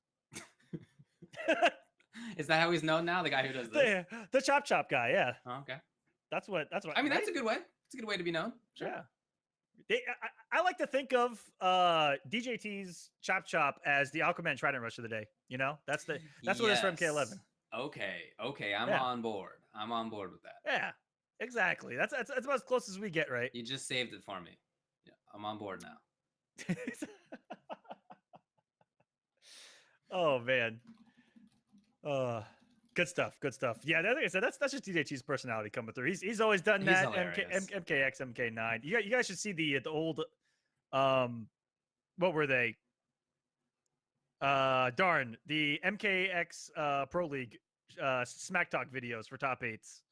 He had some of the best ones where he was going through drive-throughs, talking smack and all that fun stuff. He's just always been really funny. So, like for example, when you guys are doing stuff for Beyond Summit, that he was the perfect pick, right? He was 100%. The perfect pick for Summit because you knew he was going to be a good player because he is, and then the personality side was just gonna come through, and it did. He was great on it. When we recorded the old school versus new school stuff, like the stuff leading up to it, the new school players. Yeah, there was some personality there. They're having a good time. They talked a little smack, and then when we got to the old school players and DJT starts talking, it was it was just a world of difference. And when we finished it, I walked around the wall, and everyone was standing there going. All we heard was "mop," and they knew who it was and what he was talking about. It was great, right? Yeah. So we are trying to make this match work. We've been talking about it. Unfortunately, it seems like Nash fans still can't. We're trying to make it happen for you. So they may play their match off stream while we throw together. That is the call. One of the other matches. That is the call. And also, since the last Pro Competition event, Nightwolf has been released. David, if you want to touch on Nightwolf for a second. Look, I've been playing Nightwolf. Yeah, I mean, I think he's super sick. I feel like personally, he fits what I want to do really well. I want to do two things, all right? I want to command grab people, and I want to zone. I feel like he fits the pressure command grab side of me very well. Obviously, I'm playing Ancestral Gift. I get to reflect projectiles. I get to teleport in. I have a command grab. The amplified version of it gives me 1,000 frames to do a safe jump. Lot. Yeah, it's like 70 something. He has a bunch of tick throws. Like he's just a character that fits what I want to do. He's on the team, all right. He's on the Ultra David team. The team is Bone Picker Baraka, and then against zoners, it's Ancestral Gift Nightwolf. He's on the team. 100%. He's on the team. I've actually only been using Ancestral Gift as well, and all I want to play. And it's because I kind of had the same philosophy back in the day in Mortal Kombat X with Kotal, where I play the variation that really has that really forces you to utilize his normal set more. You know, there's not just swing with 1-1-1 and hit confirm and get into the X, which is what the other one's purely based around, in my opinion. Whereas the other one, you really have to utilize all of his tools to try to open up your opponent. I mean, I was playing Blood and Sun Kotal. You know, I mean, like I want to do the weird stuff. I never wanted to play War God Kotal. He although maybe the better one. Boring, I thought. I played Blood God to get better at his normals, for instance. That makes sense. And that's kind of how I feel about with Ancestral Gift Nightwolf, is that it kind of forces you to utilize more of his tool set than the strength that we see of the axe variation, where a lot of people, you know, he's really in your face, throw heavy, and then has the 1-1-1 to mix up your stuff and a pretty big damage. As you said, but no, he's a this strong character does not seem like he's going to be some, you know, MKX launch character or a DLC character, whatever. Injustice 1, MK9, they were all super good. He does not seem like that. He seems more like in line with Shang, right? A good character. Yep. You can use him. He's good. He's not going to be the best in the game, but he's like a good carry. I think that's the perfect placing. I think that makes all the sense. If in the future it seems like he's under or overpowered, I don't think he's going to be. But if that happens, then you mildly patch him, right? It's like not anything wild either way, and that's exactly what I want out of patch. What I feel like Nightwolf is a character that plays Mortal Kombat 11 perfectly. On release. Yeah, makes sense. Yeah, I agree. He has everything you want. He's got the mids, he's got the strings, he's got the low pokes, the jump-ins, the down twos, the crushing blows. He's got it all. But none of that matters right now, as we're getting into our next match, as it is going to be Too Easy versus Han Rashid, and we are going to see for the first time in this top 8 that Too Easy savage Sub-Zero. This man mixes, lives or dies by it. Oh my goodness, I just saw. Oh God. Okay. Just David, genius stuff from both players. Was that a down 4 that got tornadoed into that forward 4? Lit up. Correct. And Too Easy already starting off with a flawless block of the jump in. This is starting out with a bang right now. And he woke up with buttons. All right, this is just going to be an absolutely savage match, I guess. He goes for the crush.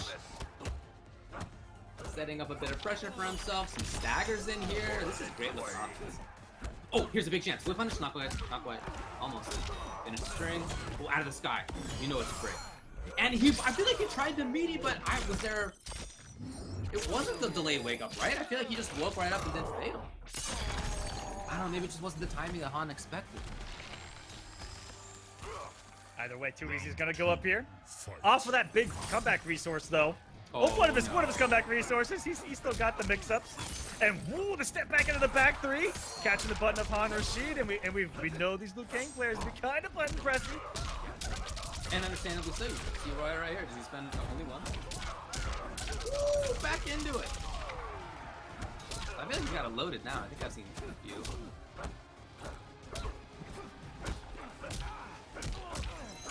Oh yeah, a bunch of stackers. A lot of this stuff's working out in Dead Winter subs. You can really see Han just struggling to find some moment here. All these buttons. Finally, takes 2 buttons. Yes, again, yet again. How many times have we seen flawless walking on? I feel like 3 or 4. Not just in special moments, but like big moments of finding flawless block, whether into up 2 or not. Flawless block into just frame advantage has really been helpful. Yeah, and that's where I see the future of MK11 going. Again, 100%. I'm hoping to, if we go beyond this 2-year cycle and even beyond, flawless block is something that we're only going to see more and more of. The big damage almost picking up off of that. And look at these flawless blocks out of Too Easy, even here with his back to the wall on these raw strings. I actually don't think you can get more frame advantage for doing flawless block on the down low. I think it's anyway, that's the thing. Just an absolute blow up over last round. Now, it didn't need to be like that, because think back to when there was a big old dragon kick from way down, and Too Easy did not actually punish him, right? He didn't get the punish in time. In fact, he just went right into Ice Ball, and that got blocked, and like all of that, the whole rest of the round was because of that interaction of Too Easy just not getting it. So don't expect that to happen next time. So if you're Too Easy, I wouldn't be too upset about the result there. I mean, bummer, obviously, that you lose the game, but you think back to the fact, like, look, if I had just done the one thing differently, it would have been a totally different story. And to have that individual moment to point to do better on next time, that, you know, sort of from a mental perspective, means it's easier to approach in the future, I think. Yeah, and I think we've all been in that boat of missing the punish on that flying kick. It's got some pretty big pushback to it, so, you know, your general punishes aren't, like for Sub-Zero, like 1-2 aren't going to reach. That's what I've missed punishes with. Might have to rely on the back 3 there in that situation. And yeah, on the fly, you know, it's a really quick special move that has a tricky recovery to it. But you're talking about that was the big turnaround that we saw in that game number 1. The big drop, but why not? You knock your opponent down. Is there a downside to throwing out a forward 4? Absolutely not. Yeah, for sure. Ooh, he ended that early into the fireball, which is punishable on block. That's also a key thing to look out for, to punish that straight projectile in your face. Very punishable. Great block. Oh, I feel like he's trying to get a whip punish on that. Maybe some OS, but no, it didn't work. I might have just been forward 4, to be honest, on the other side. And Liu Kang, I feel, has one of the best, if not the best, reversal game in the game. No matter what he blocks, it's his turn into a mix, right? You could be -1, -2. You're trying to be cute and stagger something. Forward 4 is going to check you every single time, guaranteed, into you guessing. And that I feel so scared to believe in that kind of like stagger game or mix-up game against Liu Kang because he not only steals your turn, but makes you. He really punishes you for it. For sure, man. Ooh, just didn't believe in it. Hello, Here's that's a big chance. Gotta get him. Yeah, keeping it. Well, there was no breakaway meter, but again, like you were saying before, just get into the habit of if you can kill with an unbreakable combo, yeah, do it. You definitely get down the line, and wow, you talked about it earlier. Rashid getting flawless blocks on even pokes out here. Man. And there's Okay, a right okay. back at you. Too easy says anything. But he actually didn't have the meter because he just did flawless block up 2 or up 3, I think it was. And here we go. Ooh, he wanted the standing reset. Very cute. Okay, funky interaction. And he tried to anti-air. Oh man, he's in trouble. Ooh, put himself in the corner, and it was Rashid just trying to swing out of there with a fatal blow, and now he's in a bad spot to be, but swings out with the forward. Again, kept it. Oh yeah, you know the Too Easy's worried about fatal. Anything right now is gonna kill, to be honest. If he gets touched. Oh no, what? Oh! Did you see where it hit? Did you see? Hold on, I'm looking at the screen right now. It's a little bit delayed. It was some wild stuff. It honestly is what we saw earlier, where the hitbox of the fatal blow just kind of hitting on both sides of the back fist. Him. Yeah, man. But what just killed Too Easy was not blocking. Oh yeah, definitely hit him from the other side. Yeah. That's wild. He was swinging right there. I mean, Rashid staggered 3 times in a row, and they all hit. Like with the match against Homies, Han's playing great, but I feel like Too Easy is doing some good stuff. And he had some good pressure. And there was a flawless block up 3 in there that I thought was cute.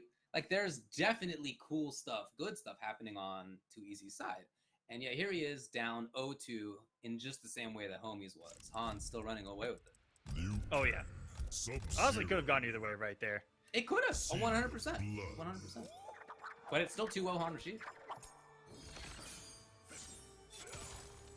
See if there's a big difference here. Han Rashid almost threw it right there. The wake up fatal blow. He had his back to the wall. Too easy. I kind of like that wake up fatal blow. Was only I feel one like mix away. He was like 2 frames off from that fatal blow working out. That's true. Right? Like, it was like very close. He just, you know. I'm not opposed to that. I feel like anytime a fatal blow is beaten out, you're 1 frame away from dying. Dude, boy. That's really what it is. Like you're really close to hitting that armor. Ooh, okay. Too Easy not scoping out the interactable right now. You got 250 off that interactable too. That's not bad at all. Keeping him restood too here. Nice! Wow, knowledge. That's a little taste of Han's own medicine right there. We've seen him with that stand jab back there quite a lot. Oh my goodness. Maintaining control, and this time he still did have meter, very important. Like that meta I've been seeing develop over the past couple of months, where almost every character, you know, we saw Deoxys try to kind of implement it first, where you're slightly negative. Oh no, he has no breath. Oh what? Is this gonna be a fatal blow? Raw? I don't think this is gonna scale. No, he's dead. Oh yeah. Oh, he's dead. This axe does 8,000 damage. He's dead. For sure. But why would you do the dragon kick? You were chipping out. But honestly, I don't know. I've seen so many people develop their own characters with having something that's slightly negative and then putting in that flawless block. Yes. Like even myself, with Kotal Khan, he can do forward 1-2, B-4, throw in that flawless block up too, and if they counter poke, they're gonna eat a whole combo. Yeah, So a lot of characters have that. Yeah, 100%. Yeah. A lot of characters are finding, or players are finding that, implementing it. We see it from Too Easy here with Sub-Zero. Or I guess he did expect, I should say, for the camera fight. I wish I knew with more characters, but I just gotta give you guys what I know. Look, the game is still fresh, dude. It has not been out that long. So we got full screen control yet again. I would say working out all right for Han Rashid, actually, even against Deadwood. Wow, the call, he knew it. Oh, mix up. Gotta make it count here for Too Easy, yes, but now he doesn't have that meter anymore. No more offensive bar. Whoa! I don't know if that was intentional. He can't kill right here, though. He already used the fatal. Wait. I don't think, is this gonna do it? No, I don't think so yet. Are you serious? He walked up and just did a grab. The He just throw may waltzed have been. The throw may have been. What? That was the risky move. He just walked up to the forward 4 mix. Right, that's what I'm saying. I mean, I don't even know if he needed a mix. He might have been able Yeah, to flip out. forward 4-3, the amplified straight ball. Okay, overextended right there. Great job by 2. He's trying to battle back here. Remember, he was up 2-0 in his winner's side match, and he ended up losing it. Plus. Oh, he pressed that button. Okay. Ooh, it was too early. And an excellent block. Rashid has blocked Sub-Zero online well, which is a rare thing to say. Another throw. Big trouble. Life alert time. He's walking up with the forward 4 this time. And Too Easy may have been looking for the throw. Rashid 3-0 over Too Easy. He is moving right along on the loser side of this bracket. Shout out to Too Easy. I think that he played well in both this match and in the winner's side of top 8, right? I mean, both of them. It was 3-2 in winner's side, and then here, you know, you look at the score, you see 0-3. I really feel like that doesn't tell the whole story. That is to say, like, he had some good things to say, even in that loss right there, even in that 0-3. Not what he wanted, for sure. He wanted to munch on Team UIU, and it's just not happening for him. He's not going to get that bite today. Didn't get that chance. So, DJT and Nash Fan did play, and DJT took it 3-0. Oh, so, man. Okay. So we are going to get DJT versus Deoxys. And boy, can we find out which characters they used? It's not mentioned. I'm sure they can let us know. Yeah, I'm gonna ask her now.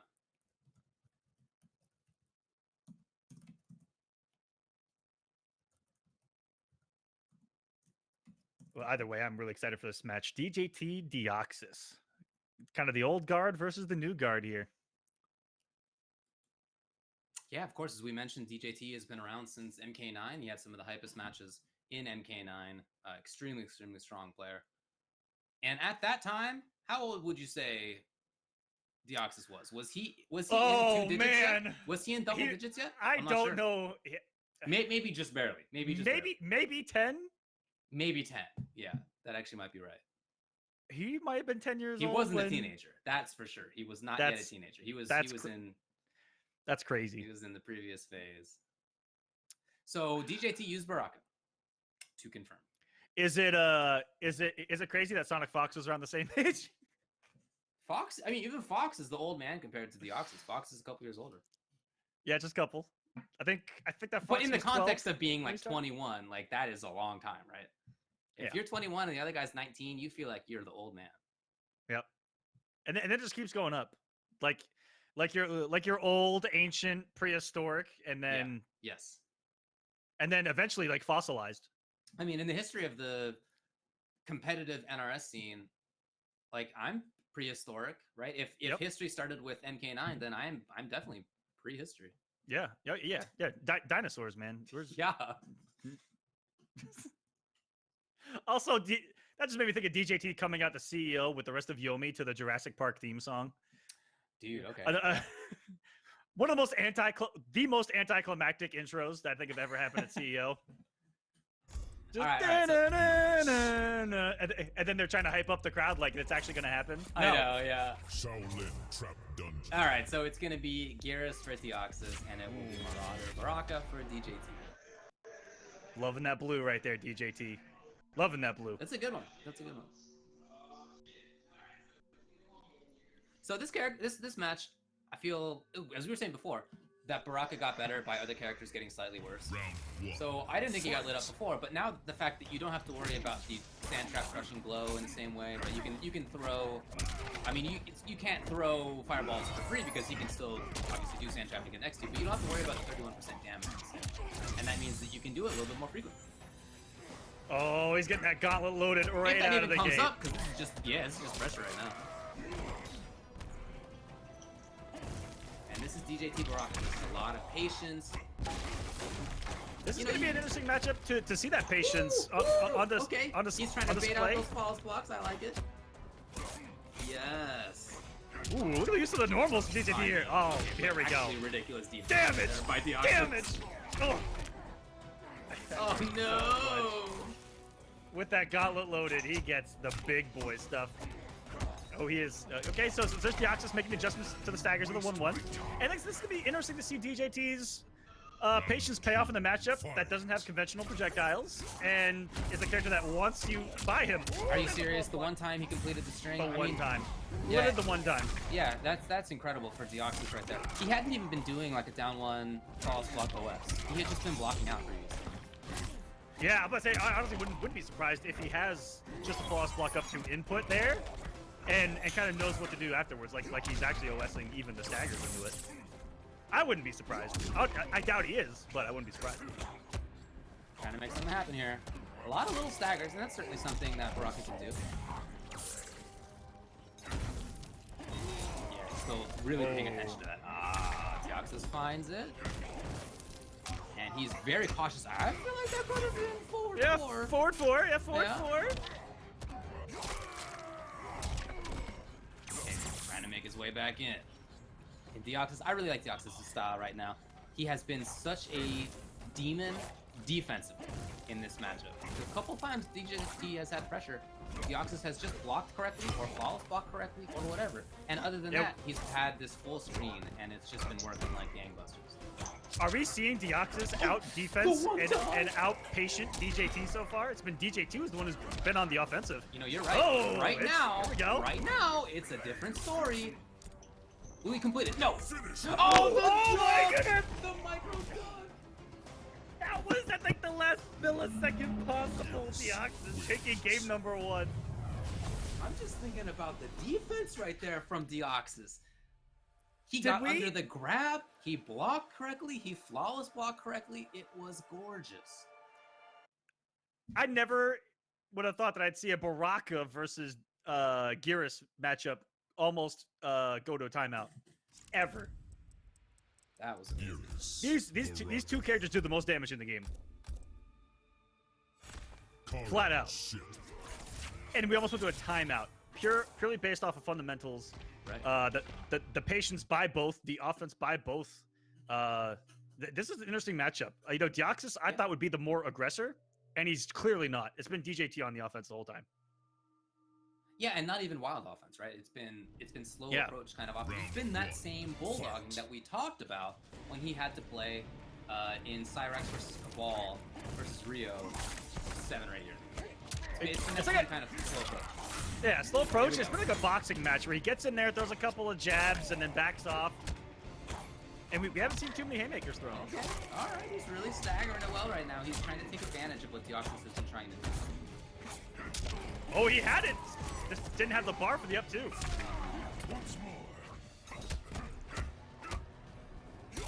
That's flawless blockable on a jumping right there. Yeah, that's true, but it's also now fuzzable. That is to say, you can just block the same timing and you'll be able to block each time now. I mean, it's still not super easy. I think it's a 3-frame difference, but you should be able to learn that stuff. And DJT had the flawless block on the jump and didn't come off an up 2. He's been doing that since Summit of Time. He was the first to truly consistently flawless block jump-ins. It's scary how much that's gonna be seen the further we get in MK11 competitively. Here it is. Charging it up, so that big old fist will do some more damage. Yes, that puts the feet out. That's what I'm talking about. Keep those jump-ins good. What? Ooh, Okay, they both wanted to flawless block up too. Got it. That's scary. Got it. When you both read it down 1. Hello. Oh, that's what I'm talking about.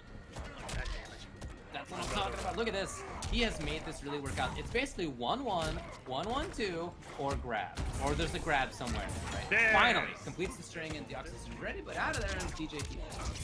Here we go. Down 3, down 2, big damage. And back to the corner. And coming out the crushing blow, and he has a couple of crushing blows. If he has to slip back to the corner, the jump and throw, the slam, and welcome to the jam. No, he lives. DJT may flawless block right exactly. There. Yeah. I would not have been surprised if he was just off by a frame or 2. Right.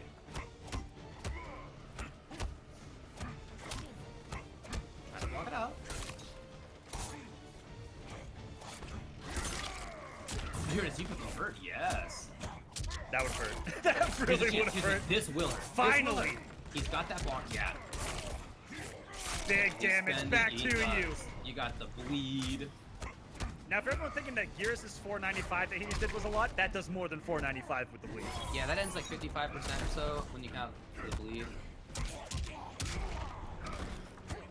Do not feel bad for Baraka getting hit for half health. Oh my! Out of there. What in the world? Did you just had an OS of wake up with yeah, no there was meter? No wake up available. Right, exactly. Anyway, it worked out for DJT. That's a wake up buds. This is a set. We're in a set right now.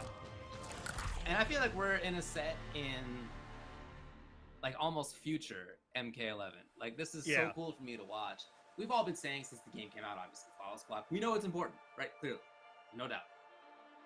And yet to see it come into play, it's so fundamental to how both of these players are playing on offense and on defense. It is a huge, huge part of the matchup right now. It's informing how the pressure looks. It's informing how the defense looks. It's informing whether they pressure and how and where, when it even gets started, whether you have meter. It is really all revolving around that. Very cool to watch. And something to take note of too is just stuff to work on for everyone. How detrimental flawless blocking can be in a competitive setting like this. How much that can just change the course of a match. Sure. And even when they don't have the resources, they still go for it as practice, right? Well, I mean, there are still things that you can flawless block and get better frame advantage on, right? So it still does matter in that way. Not on everything, but for a lot of stuff. Yeah, there are some strings where there's a gap, and if you don't have the meter, it still becomes punishable, and it would have been safe before. Yeah, and these are probably two of the better players in the scene at bringing out flawless blocks. Okay, down 3. Yeah, that means it's his turn. Oh, here it is. A little too far away. Deoxys gets lucky. Here he is, though. These are two characters. Oh, escape fail. Doesn't matter against Gears. Here it is. Oh, he didn't confirm. It would have been weird. It would have been weird. He did not expect that to hit for sure. Slow. Oh, here's a huge chance, and he at least gets the knockdown. That's right. Plus, love this from Deoxys. Look at him getting the side switch too. That was that optimal air-to-air conversion right there. Could have taken a risk and like a dash forward one. Oh, it was flawless block for sure. That would have been up 3, I guess. A lot of short hops, guys, are these players going for the flawless block. Exactly. Yeah. Oh, he got hit first. He was trying to down 2, it looked like. And smart. Stand 1 hit him as he was trying it. Chips out. DJT takes the round. Round 2, fight. What's the over/under on DJT doing the chop chop IRL, even though no one's watching right now? Like at his house, on his couch. In real life, yeah. Yeah, he actually just did a chop chop. You know, he hadn't really been doing chop chop much. This is the first game we've even seen it. Underneath. Getting it again. Oh, this is one character where escape fail does matter. Both ways. If you get grabbed, you're gonna get got. Oh, and you know Deoxys knows that. He's really trying to pay attention to that defensively right now. He gets got! Oh! Another one, 3-10, and that is it. DJT going up 2-1.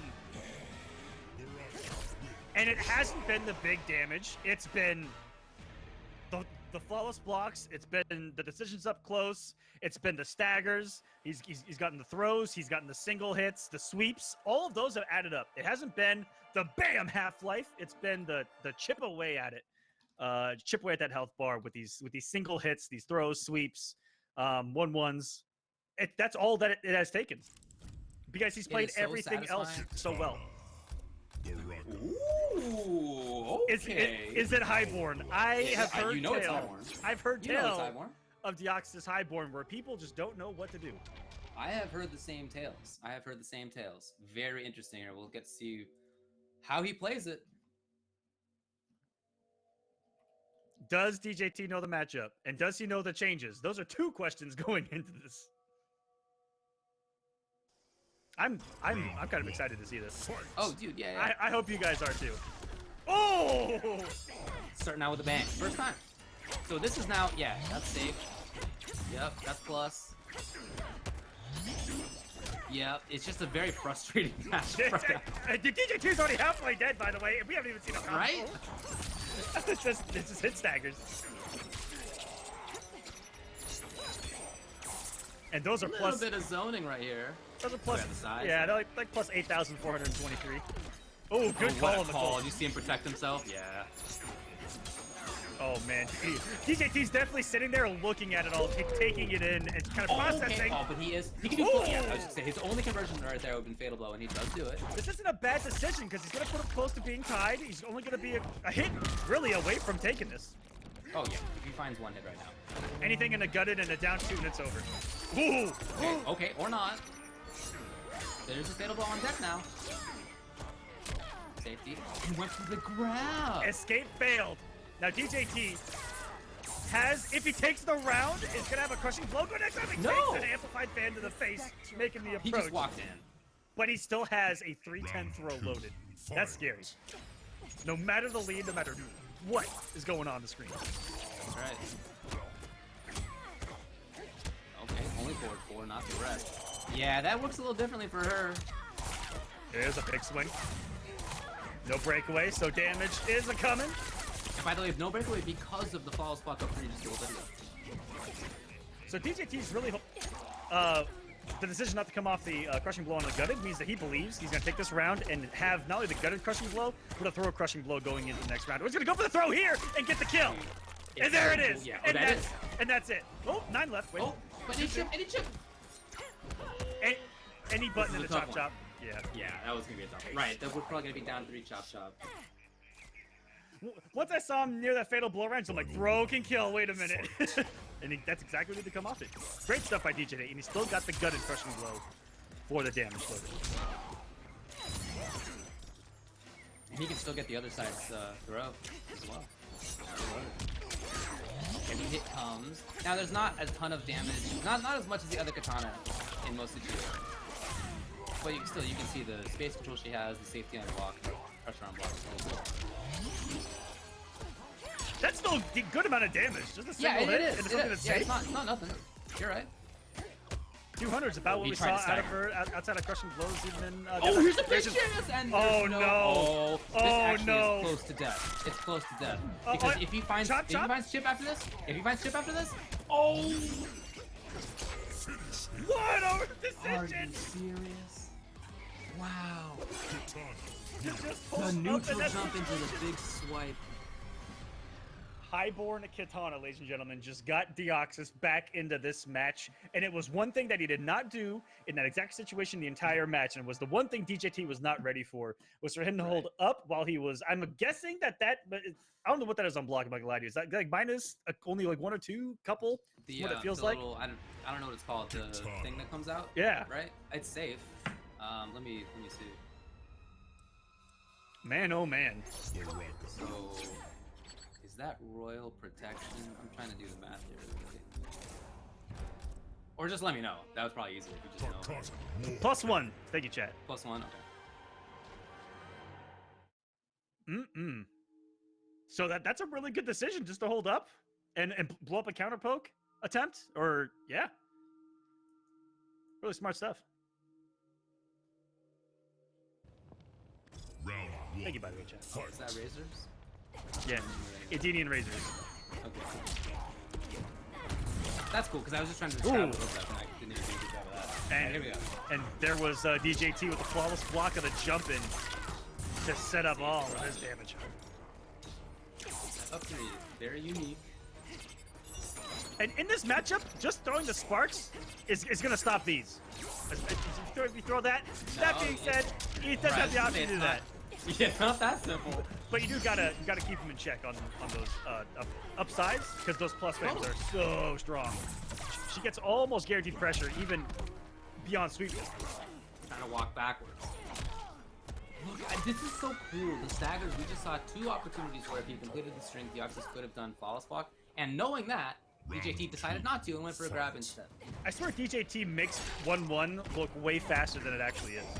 His usage of it is so cool.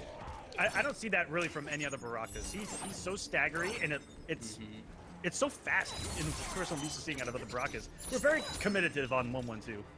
Right. It is possible to just take him from the 1-1 by itself and then do the 2 on it. It's totally doable. Here we go. So it's basically a couple hundred damage each time. Yeah, look at that. It's not a ton, but that's for sure going to be chip kill. Now it's double match point. Final round. Winner advances. Loser is staying home on the night. They're not going anywhere, as it turns out. Oh, the jump, but unfortunately, he already whipped. Trying to start things off with down 3, down 4, something in the DJT backing off. Ooh, just the one.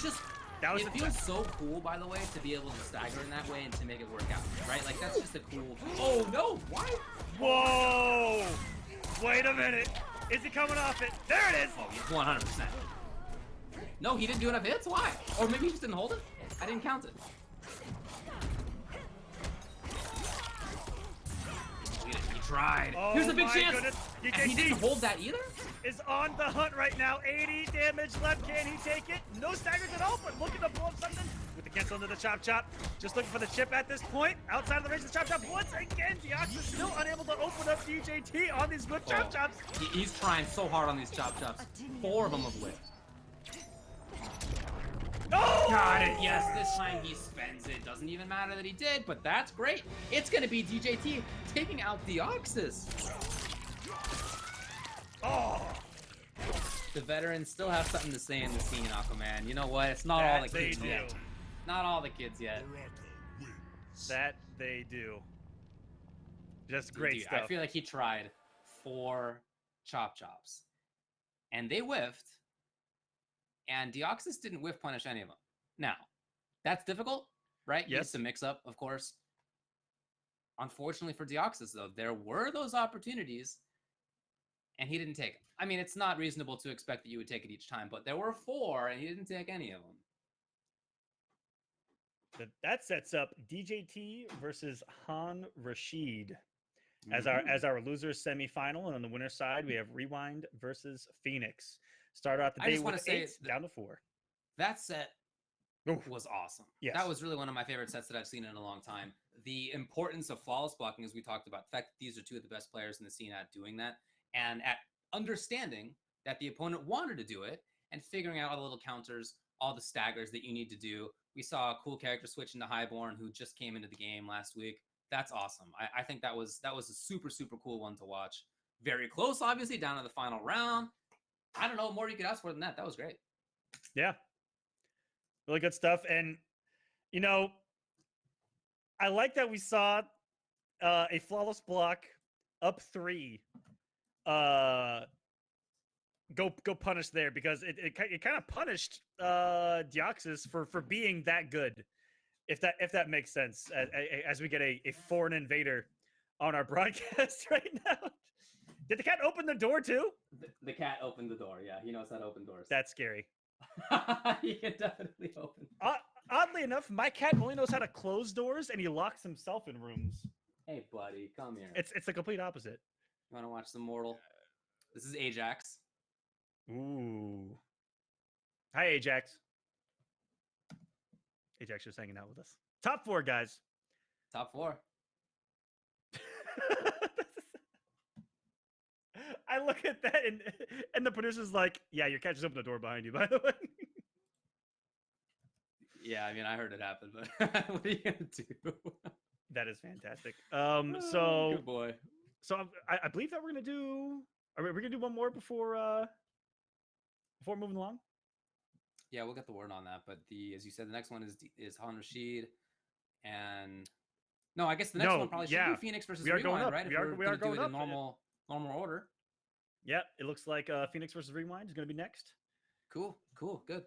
We got sorry guys, we got a sidetracked or cat tracked there for a second. Good boy. He's now currently sitting right behind the PlayStation, you know, where all the hot air comes out. He likes it. I mean, he really likes the heat, even though it's in California and it's way too hot for me to even be wearing this. I'm about to say, I don't know how you're doing. I'm in Texas. I haven't touched a hoodie since. Yeah, it's moving down here. If I'm being honest with you, it's a little toasty. Yeah. My cat is currently passed out on my Roadrunner hoodie. So good for you, Con. So we got the invite sent. I now see Phoenix has arrived. And now we're just waiting on rewind. Oh man, definitely do not unplug the Ethernet cable here. All right, hold on, folks. There he is. There he is. So this is going to be potentially. Did Ajax just hijack the broadcast? I mean, he's trying to unplug stuff over there. He's right, like I said, he's right behind the PlayStation, right where the Ethernet cable is, and right where the HDMI cable is. So hopefully it works out. All right. Well, it's going to be Phoenix versus Rewind. Whoa. Who's going? No. What are we going to get? What do we got here? Whoa. Are we going to get Jackie? Are we in the Briggs family? Yes, is this we next are. Gen Jackie? Is this next gen Jackie? Is it next gen? Next I gen? didn't see. Okay, wait. The switch to Scorpion. I feel. Did Phoenix see that it was next gen and make the switch to Scorpion on purpose? Next gen has gone under the radar for far too long, and I've got a place to talk about it, and I'm going to talk about it. Next gen please is really good. It's really good. I know. I agree with you. And one of the first things that I said when I saw that Jackie's first round KO had been nerfed in damage and in a couple other things was watch out for next gen. Watch out for this character because the fundamentals of Jackie are just good. She just has good buttons, good hit confirm, she just has good damage. And what if that good damage leads into damage over time control? What if it leads into you forcing the opponent's space control of movement, I should say, in a way that first round KO cannot do? She just has a lot of stuff going for her. But something we're not gonna see here is it's Rewind gonna go to first round KO. Just a little bit less damage that you had before, but you know the tool set is still there. That is just so strong. It's so hard to nerf a good tool set. Yeah, I think you have to pick between plus frames on knockdown or damage now, right? I mean, so there's some stuff that is a little different, but she's still very strong, very strong. Yeah, and I think it's cool to see Rewind playing her so soon after the patch because some people were saying, "Oh my god!" Some people were a little worried about it, at least on Twitch. It's pretty cool to see. I personally think they were very reasonable nerfs, if I'm honest about it. Round 2, fight. And you know, is Rewind sending a message that there's no downside to just throwing out a crouch normal because the teleport's high? Like, what's the threat at that space? That's a good point. Yeah. I mean, that's what I used to do back in MKX, was just kind of throw crouch normals against dash punch characters as well, where, you know, they got those advancing highs. Just look the anti or something, or gain some hit advantage off for down one hitting. Oh, wait a minute. Right in the clinch. Wow. That was a little raw. Risky boy. Okay, now Escape failed. Escape failed. Yeah, this is important against score.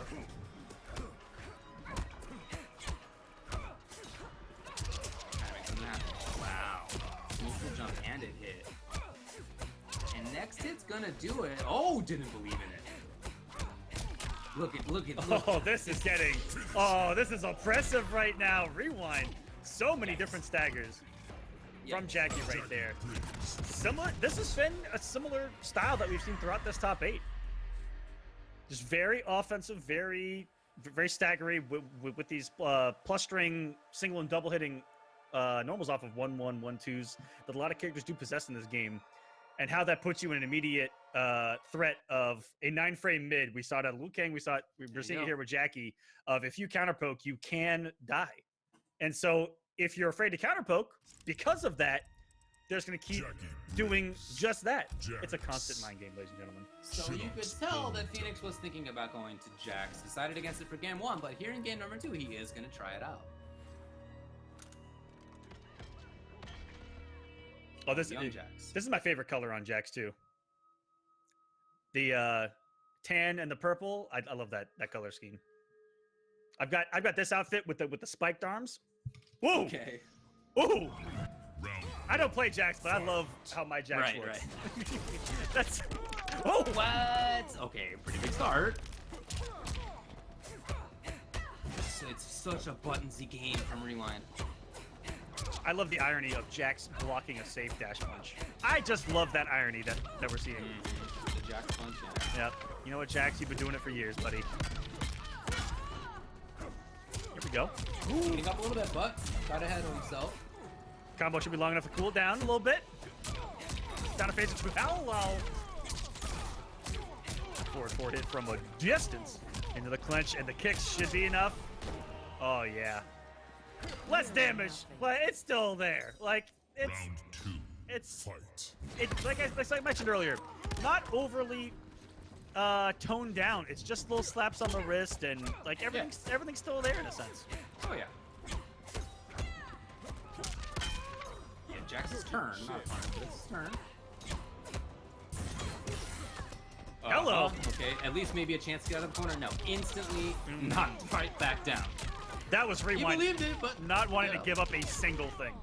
no, he's just instantly back in there. And it's Rewind understanding that the more buttons he presses, the more control he seems to get. Versus Phoenix, unfortunately for Phoenix, he's not really been able to, make Rewind quit that stuff. We have not seen, thinking back to some of the false clocks from previous times, thinking back to some of the escapes from other players, we haven't seen any of that stuff. Oh, wait a maybe he minute. can snowball though. Maybe he can snowball. He backs off. Very curious. Hello. Okay, That's the guy. okay. Make it happen. Make it happen. Oh no. He didn't. Well, what? Was that because he didn't have offensive meter? He didn't he? I think he did. I thought that. I thought that was it. I thought that was it. I thought that was gonna crush and kill. Is he Unfortunately, not hot? he looked hot to me. I'm looking at the replay right now. I feel like that should have done it. I don't know what the deal was. I'm not sure what to tell you. Was he off because you have to time it at a certain? You have to time it, right? Oh my goodness. I guess he just. That was screwed up almost a timing. monumental comeback, though. He almost lost Yeah. that round. That's He a big okay. bummer. Yeah, he mistimed it. Jax. Screwed up the timing. Jeez. Man, he almost lost that round pressing two buttons in the corner. Because he twice guessed wrong in the pressure, and Rewind was at a space where Counterpoke wasn't gonna force a block, and he forward it twice, and then he was at about 100 HP.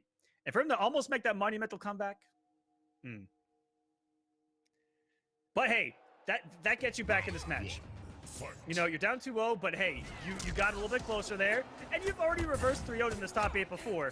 And what you thought that you weren't even going to be here in the first place, right? That's true. After leaving game number 3 against Too Easy, he has to go back to that mentality. Well, easier said than done. Rewind again has the corner. I mean, it just comes so fast. And by the way, this is not even the same corner that they started out on. This is a full-on chase by Rewind. Oh! Oh no, Yes! he was trying to neutral jump over the wake up. Instead, there was no wake up, and he still got stand 1 in time. That's pretty gross. Try it That again. you cover so many options, short hopping, and still having the reactions afterwards. Right. Oh no. Okay. That almost worked. And what is sometimes called an unblockable fatal blow. It's pretty fast. And then right afterwards, you got a great situation for yourself. Oh yeah, this could be. Okay. Yes. I mean that. You know what? So Not ideal. So Unfortunately. if he would have done forward 2, 1+3 as the whiff punish, it would have been over. Right. Exactly. Or dash up normal throw. That would have been fine too. Yeah. Something to get KP. That's- a bummer. That's a waste of fatal blows. Very unfortunate for him. That's kind of Match the point. That's kind of 50-50 that Jax has off of getting fatal blow. Is good timing on that. Claws block. Is that he can just kind of walk up and throw you or mid you, and if you guess wrong, you die. Yeah, very unfortunate. I think you can really tell that there's a lot of nerves coming. Very nervous play, unfortunately, for Phoenix. Woo! Okay, maybe he's waking up a bit here, trying to make something happen. Trying to be a little Instantly little back more into it. There's no breakaway still. This is a lot. Shit Ship damage. Luckily, the up 3, low profile to jump in with the dash punch, save on block, going to the command grab. Ooh. What? Oh, did he survive? What? Wow, he lived. Oh my god. Final round. Fight. I can't believe he lived. Yep. Oh, that would have been pretty sick. I don't know if that was intentional. I don't know what he tried, but it was cool. Yeah, for sure. Eating up.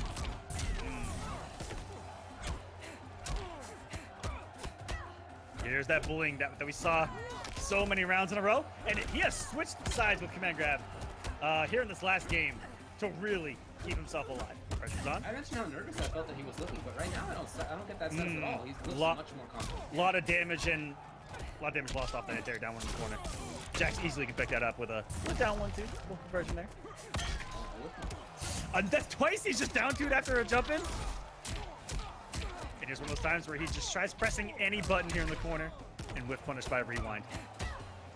Be careful here. He's done that so many times in this caught Phoenix pressing those buttons. Try to get the man, grab the delay, wake up! Is that it? Yeah, it is gonna do it. So, you know what? Rewind ends up taking it. It's 3-0. I'm at least happy for Phoenix. Yeah. At the end, he seemed to be a little bit more sure of himself. Yeah, a little more comfortable. He got steamrolled. I mean, there's no bones about it. But still, by the end, you could see that he was looking a little bit stronger, and that is at least something to build on, maybe for the future. Yeah, he's gonna go down in the losers finals, where he will face either DJT or Han Rashid. What a matchup that should be as well. And we are coming down to the tail end of this top 8 of the online West. Still a few more matches to go. We got losers, semis, finals, and of course grands to come as we are in our top 4 stage. Some of these matches have just been absolute classics. All game 5s and 3-0s. We haven't had a 1-3-1 yet. Oh yeah, it's either been a blow up or it's been super close. Okay. Yes. Yep. We'll see if that trend continues. So it will be DJT versus Han Rashid, like you were saying. Now I'm looking for Baraka here. For Han, you got to think he's going to stick with Liu. I mean, his character he's been playing, well, for a long time. And yeah, we're all talking about how good Liu is. So why would you switch away from that? Yeah, why would you? I don't know. Seriously. I don't think he's going to. We're asking. Yeah. We want to know. I don't know why you would right now with I don't think you would. With you getting that mix up on everybody now, you know, of +3 and a forward 4 to back it up. Yeah. It's just so strong. I mean, complemented by his movement, by his incredibly strong zoning, his incredibly good buttons, you know, anti-airs, his whiff punish capability, just forward 4 in general. You know, we just talked about forward 4. But really just a strong overall character. I highly agree with that. So DJT has joined the lobby. Now we're just waiting for Han. And this is going to be... I really want to see how DJT approaches that exact situation. The pressure of Liu Kang. Because it can be overwhelming. And against someone who has made a name for himself, dealing with this kind of stuff, we'll see. Well, Han's on here now. Because, you know, you can sit there and say, you know what, I'm just going to block it out. But then I think that Liu Kang's going to implement a lot more throws and a lot more, you know, of the savagery of, have you ever been 1-2'd before? Yeah, I mean, yeah. Because I think we all have. You know, it's tough.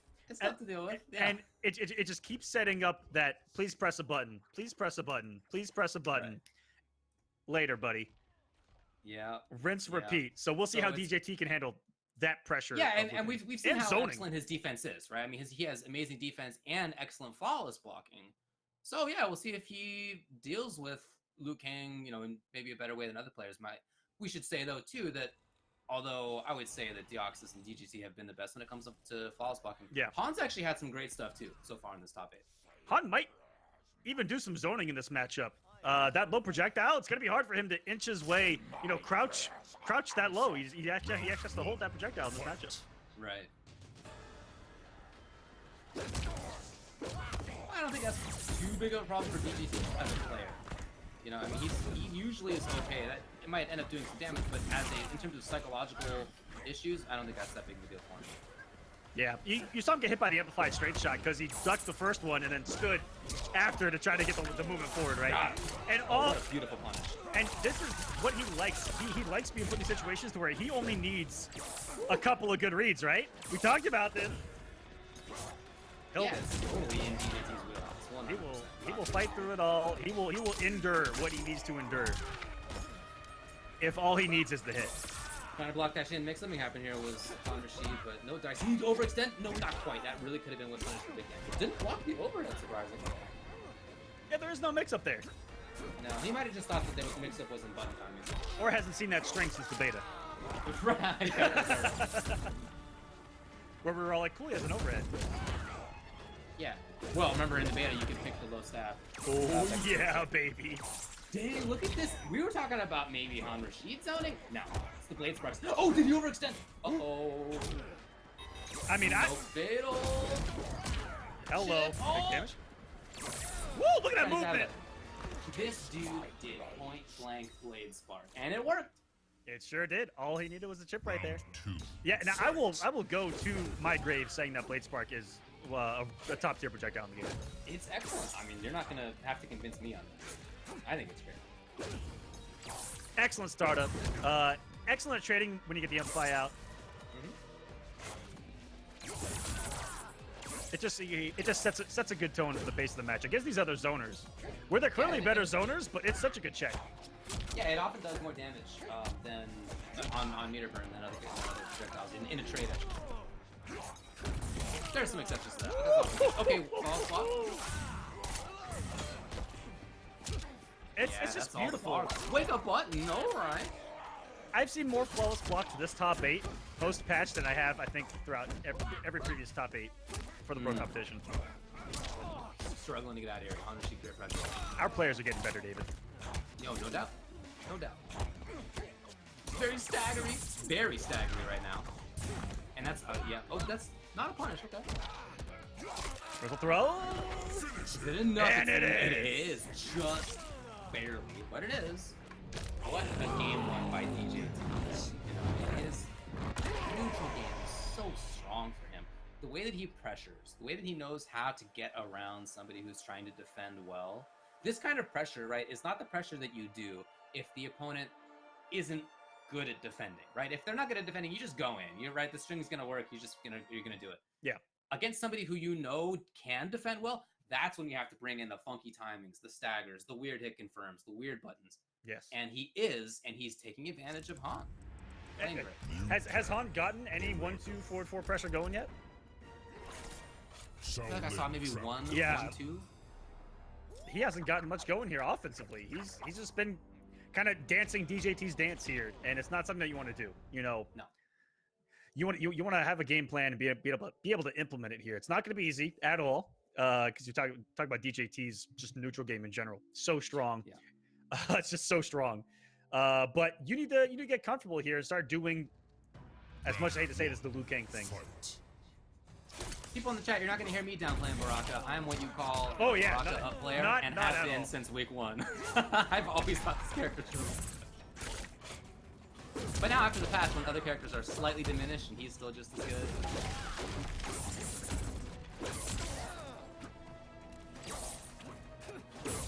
So yeah, here's this game.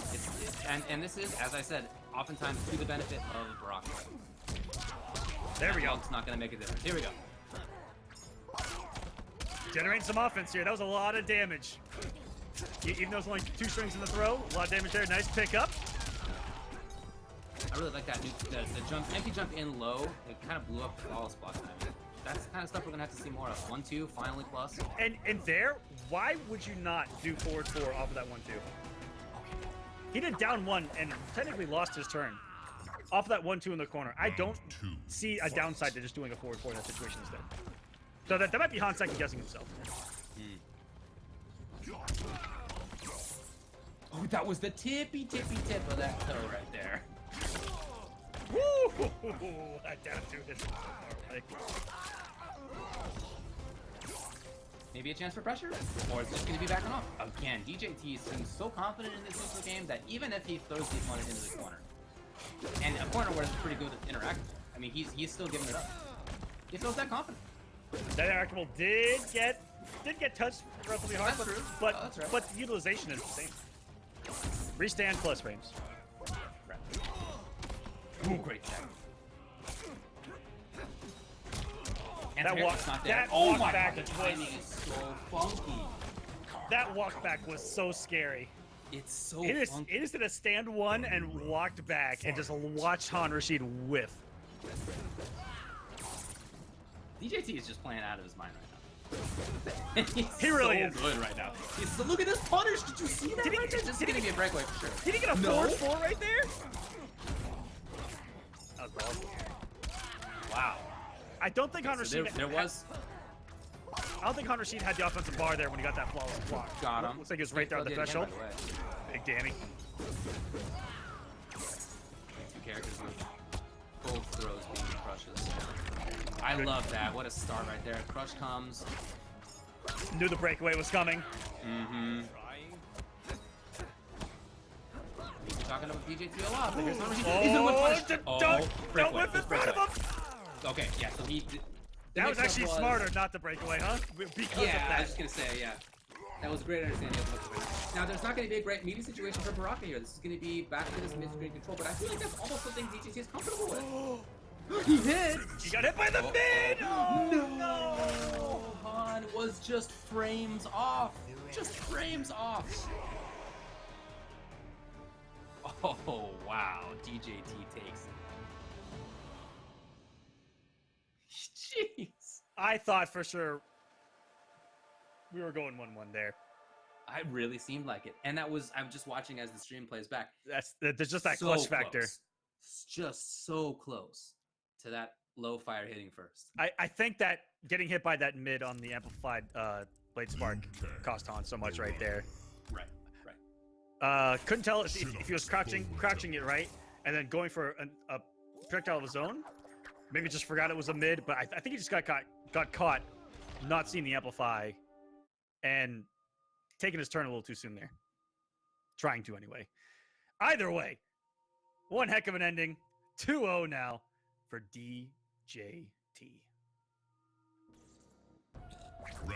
Yeah, he looks so good. But of course, Han was very, very close. Literally frames away from having taken that game, and he's got to keep that mindset going into this next one. This is someone who has started this tournament in the first round of losers. And yeah, you don't mean top 8. You mean it's a game from top 3. You mean like he was DQ'd from winners and losers in round 1 and has been playing losers the entire time.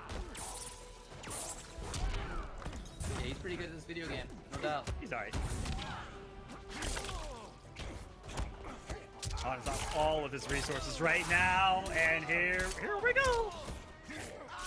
Oh, he does bend it. Yeah, this is gonna be a kill. It's just chip kill. No, he didn't do chop. Chop. Cancel. Okay. Well, he inputted the 3, and I think he probably just wanted chop input and didn't get it. Anyway, works out. No chop off the down 3 either. That's kind of a staple DJT thing to do. I don't know why he's playing around that right now. Anyways, match point now for Denzel Terry. Beautiful jump. That jump kick has a big horizontal hitbox to it. Oh, overextension. And that's very rare. Unfortunately, only punished with the 1-2. That is a big bummer right there for Rashid. God, the way he utilizes these normal. By the way, Baraka's sweet. Look at this. He didn't cancel it. I mean, even still, even though he didn't cancel it, could have gotten more. This just seems like it's so much control. Oh, that was so Liu Kang to do. Right.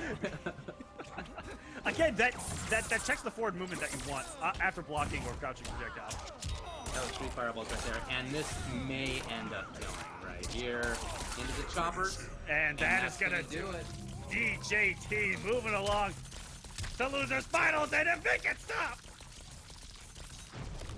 Oh, so loud.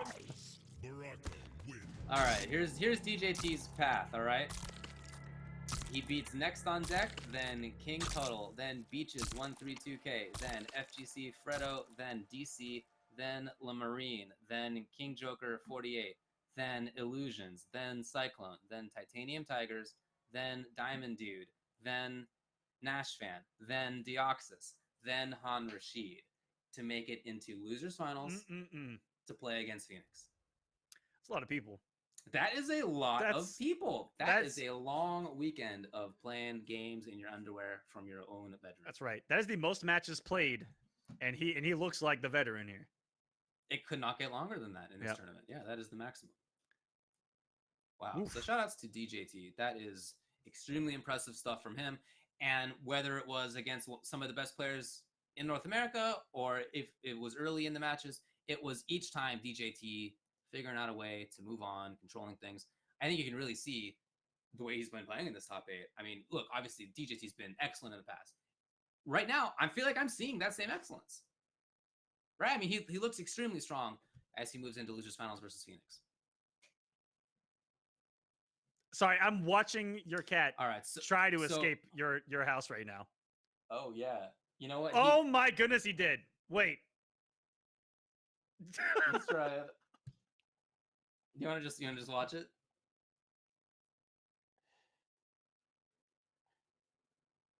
It's literally just like, I opened this door. You cannot contain me here. He did open the door, and now he has to pull it open. Yep. Unfortunately, he doesn't have any opposable thumbs. Trying. Anyways, that's got to be a bummer. I don't know how that is to have no opposable thumbs. So up next is going to be Phoenix versus DJT. Of course, in grand finals is Rewind. He's going to wait to see which one of those two players he plays against. I'll let you know how Ajax does, all right? But we're going to take a break right now, and I'll give you the scoop afterward. we'll be right back, guys. Don't go anywhere.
All right, everybody, welcome back to the Mortal Kombat Pro Competition Online NA West, where we have made it into the top 3. I just want to let you know that Ajax has made it out safely. He escaped. He escaped out the door, and he is currently eating some food in his food bowl. Everything's great over here. Thank you for the update, Ultra David, on that. That's right. On that developing story that happened right before our commercial break. We have got coming up next losers finals of the NA Online Pro Competition West.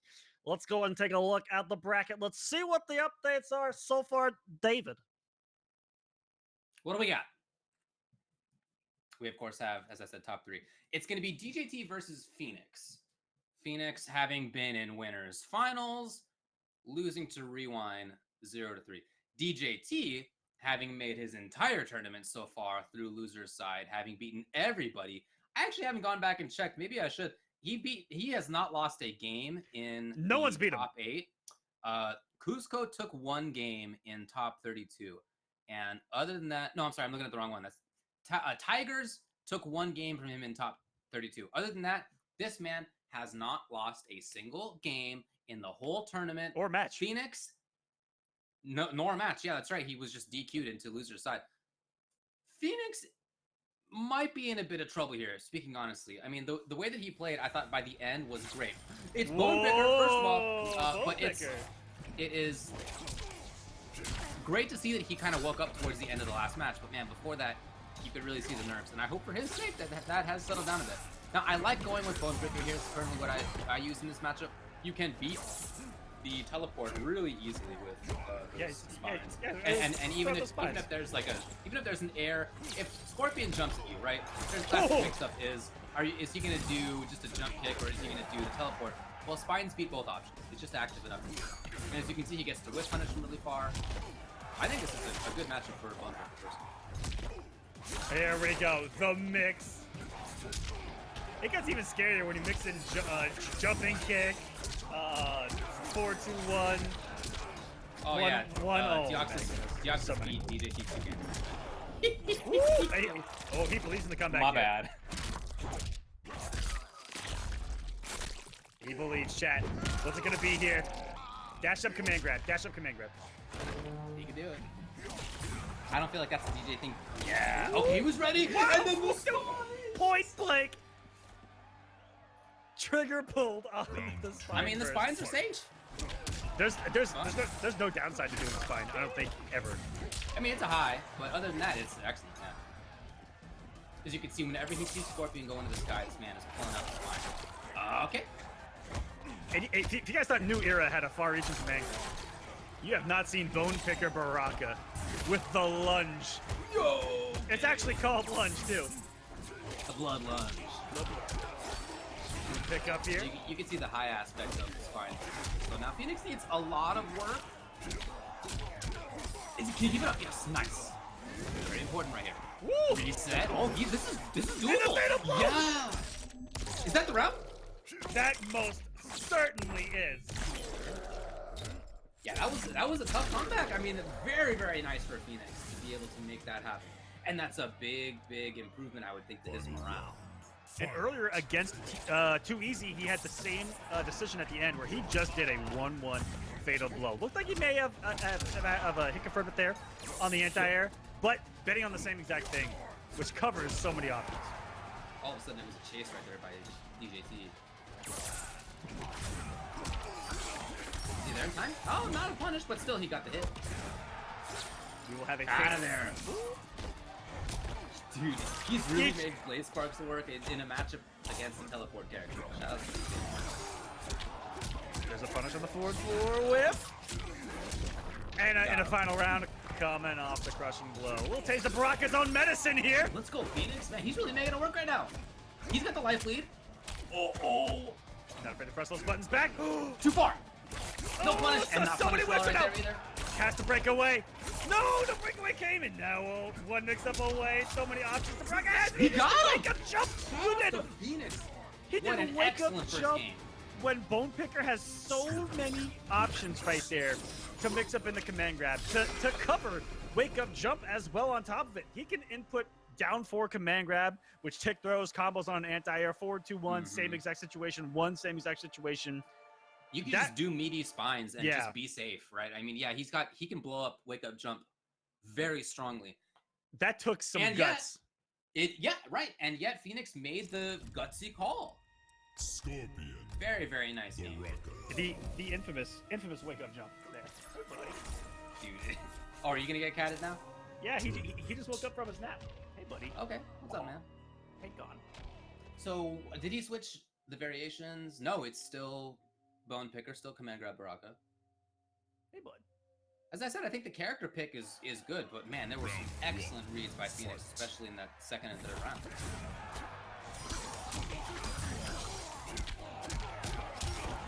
Yeah, getting the knockdown here.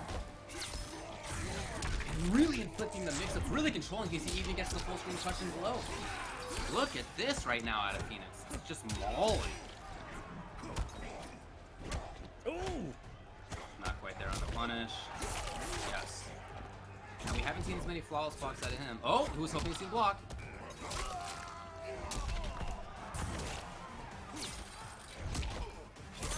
Beautiful use of that max distance command grab. Oh, that was very far. What the scary mix-up is with Bone Picker is at that distance, you can try to make a read on the command grab or eat a forward 4 to the mouth. Right, yeah. If you're holding down. Sweep. Yeah, man.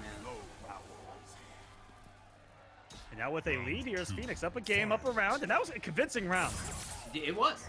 There's no doubt. More convincing than the tough comebacks he had to make in that first game. No conversion. Easy now. That's a really good way to mix up the command grab, the incredible safety of forward 1, 2-1 plus frames, and everything is that you take away the gap that's falls blockable, and you can be safe with the spines. There's a command grab option. What is Bone Picker? Oh, no! You hate to see that input air. Yeah, you never want.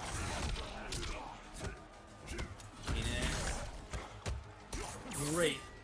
Is it enough? It's not.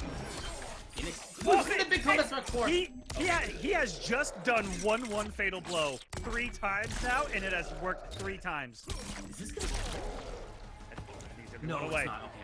Oh my goodness! This guy is putting everything on the table. Everything. He is killing it in this losers finals. He is not betting on hit confirming that 1-1. I don't think at all. He is just believing it. He's like, bam, bam. Unbelievable. And to have the audacity to just walk up throw there. That throw has not worked so many times. You're in right. this Yeah, set. there have been a lot of text out of DJT, but not there. So many similarities between this set and what we saw with Phoenix versus Too Easy, where he made a comeback betting on a throw that hadn't worked so many times in a row. Being ballsy with the fatal blow. It's all working right now. Don't change a thing. If it's not broken, don't fix it. Well, look like DJT thinks Bone Picker might be broken. I believe this is Marauder. I think that's what I saw come out. Lost Hive of the Chitin. So now he'll have the big damage. I mean, look, obviously the downside of Bone Picker is that he does not have big damage. Yeah, this is going to be Marauder, so he has gutted. And that means that if he finds a hit, he gets big damage. For sure.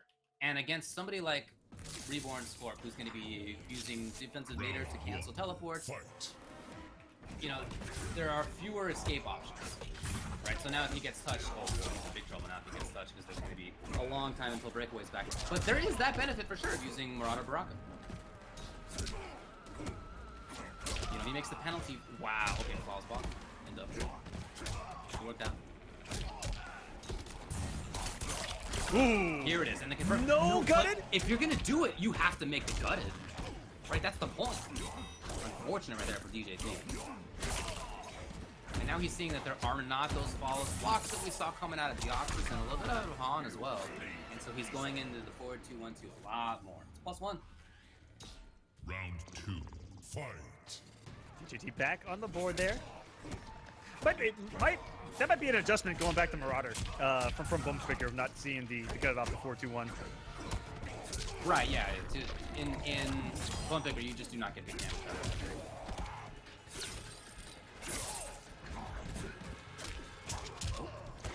Yes, no confirm yet again. you know, DJT looks a little shakier, I would say, and at least on the margins. I mean, he's still an excellent player, but there are these things like this where I feel like he would have converted that last set. Yes. You know.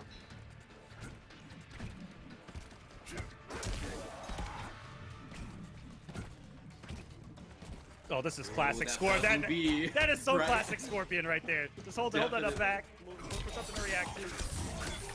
Here we go. Or look for something to whip punish with a back one. Nice cancel the teleport there. This And is match point. Final This is round. match point Phoenix. Wow, he has played so well. There it is on reaction to that Blade Spark. And he finds the hit. He has no meter, unfortunately, but still has pressure opportunities. No. Oh, DJT. Yeah, again, no bar offensively. And yet, there's still so much pressure, so much movement out of Phoenix. He's finding a ton of hits. Even this, even the classic, you are worried about pressure so much that you're gonna let me come up and throw you. Oh, Phoenix is just making everything work. That might be it. One more hit. He's gonna walk up with a forward three and catches the approach of DJT in a 3-0 sweep in losers finals. That monumental run of DJT's coming to a close here, and it's Phoenix gonna set up that run back with Rewind for the championship of Online NA West. Wow, I mean, what all a credit to performance Phoenix. for Phoenix. All Yeah. credit, Yeah. 100%, man. He 3-0'd DJT, and as I said, DJT seemed like he was coming in here like a buzzsaw. He hadn't lost to anybody. He was in losers only because of DQ. He'd only lost 2 games to Deoxys and 1 to one other top player, Tigers, I think. Other than that, he had been just buzzing through everybody. And I said when that losers final started, I felt like that was an uphill battle for Phoenix. It was. And yet, 3-0 for Phoenix. I mean, all credit. Just played it amazingly well. Defense, offense, mobility, everything was there. And he did it his way. You know, he was doing everything that he was doing as too easy. That was super effective. He had belief in things that weren't working early in the match, early in the games. He would still have the belief in that for the win. And that is a real strong mentality to have as a player. So shout out to Phoenix for that. If my throw hadn't worked 17 times in a row, I probably wouldn't throw someone to win, you know? I hear It's the little things like that that I noticed that were so strong, and just the belief in that fatal blow and the situation they found himself in with that fatal blow. I mean, that's just clutch, in my opinion. I really don't think that was a character problem. All right, I see people in the chat talking about characters. Is Scorpion too good? Whatever. Is Baraka suck? No, right? Scorpion is a good character. Baraka is a good character. That was Phoenix. All right, that was Phoenix making excellent choices almost throughout the whole set. Now, it was also DJT, unfortunately, giving up a couple opportunities in what I feel is kind of an uncharacteristic way. But other than that, it's Phoenix. That's not the characters right there. Yeah. Hats off. And so every single person out there that is saying that this character is dead. Special Forces Correct. Desert Command. What's up? What's up? What's up? All right. It's going to be a run back of the winners finals in which Rewind 3-0'd Phoenix. Then Phoenix 3-0 DJT. Round 1. Is he? And now they battle in grand final. And we saw him start to kind of turn things around with Jax in that winners finals. And But I really like him sticking with Scorpion here. Look, if you just maul one of the best players in NRS history, will you stick with it? I'm sorry, you stick with it, dude. You might be right. I think that's what you do. And at the end of that set, in winners finals, we said he seemed to start looking a little stronger. Right now, he definitely does look stronger. Oh, he's with punishes. We're seeing better mobility. This is a different race, and he's come out of the gate at a much higher mile per hour than he did in the winners finals. Mm-hmm. Okay, on first. Got it. Yes, confirmed. No, the drop, but not with punishment. And that's honestly a little uncharacteristic for Rewind to not get that. How often did we see that when he was playing against Deoxys? Whenever this guy got knocked down and there was something to whip punish, he had it not right there in the first round of Grand Final. What a start. And this is, he's already equaled how well he did in that winners final. Just to start the match. I believe he only got the round with Jax at the end. In the winners finals, he's gonna get pushed into the corner here. Ooh, there's some belief for you. Oh my god. Oh jeez. That has one of the best brutalities in the entire game, by the way. Well, no defense bar, obviously, so it's gonna rack up the damage. 200. Directly into it here. Yeah. Confirmed. No meter. Oh, dude, he got great damage out of that. For no bar. Woof. Look at Okay, how many times has he won on wake up, jump into something? That stand jab was so intentional out of rewind. I'm calling it. He's been watching these matches. He knows. I'm down, yeah. Great neutral jump. And trying to do a delay into some kind of movement right there, but no, rewind scoping that out. And this is where this is what winners finals was, especially the entire time. But he has found himself out so much more already in this first game. Sure. Guessing right on the staggers, possibly reacting to staggers.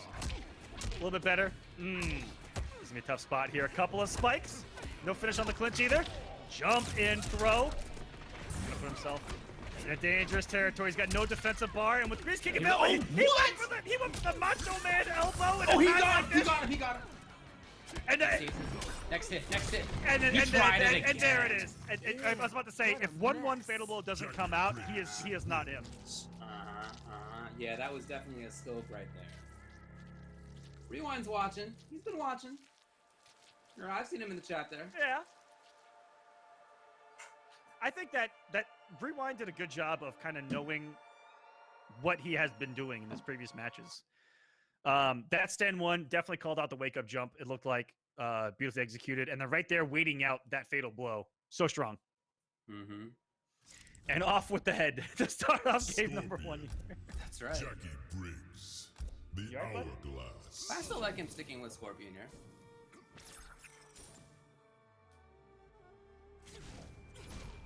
See if you can learn anything from that. Yeah, you know, when it comes to going back to the well on something like 1-1 Fatal Blow, you know, you're only gonna dredge up so much water. Yeah. When you're playing against players at this level, and especially having Rewind, you know, I know he's watching. He's been here in the chat. Round 1. He's been talking mid-set. I mean, that's pulling it up too much. Yeah, he's even doing that. Yeah. That's something I've noticed on a lot of the young guys. Looking at Tweety as well. When they play an online competition, they like to talk and chat and be active. Like it's part of the comfortability, I guess. It's cool.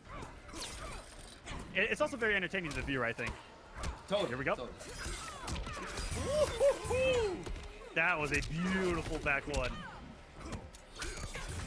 But he's gotten forward for it in a lot of situations there, where he's outside of a poke distance. Something there, beat him.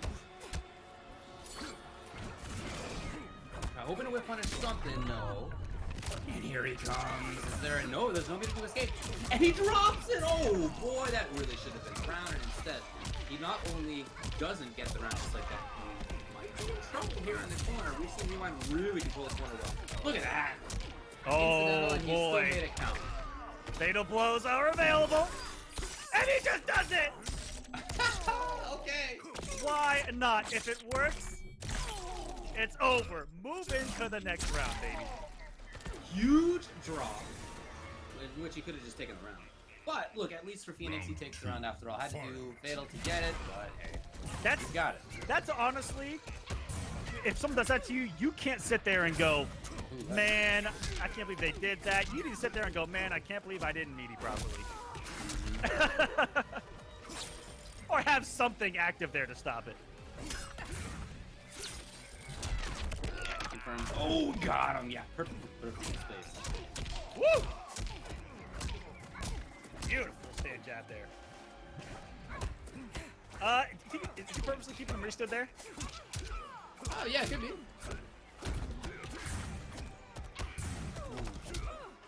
The techs have been so good. Oh, and another tech right there as well. Yeah, cut that twice. No defensive parts. Should be some good damage to the corner. We go. Mm-hmm. There's the ender. You can get the good damage under. Yeah. Oh no! One round All right, apiece. well, it's corner control. I mean, against Scorpion, is that such a big deal? I don't know. Yeah. Let's see. Yeah. I mean, the way that Rewind has been playing, he's been able to maintain the corner. Ooh, almost had it down too. Didn't have the crushing blow loaded. Came off it in that first game. That's right. He had already spent it. Nice conversion here from Rewind. And this is where he mauled Phoenix in that winners finals. But how many times has he been able to get out of it this time around? It's really looking a lot better for Phoenix, yeah. He was losing full rounds, pressing one button in that corner. Comes out the crushing blow to throw, bleeding. For breakfast here, oh my Look goodness! at that, he walked, and again, he dropped it!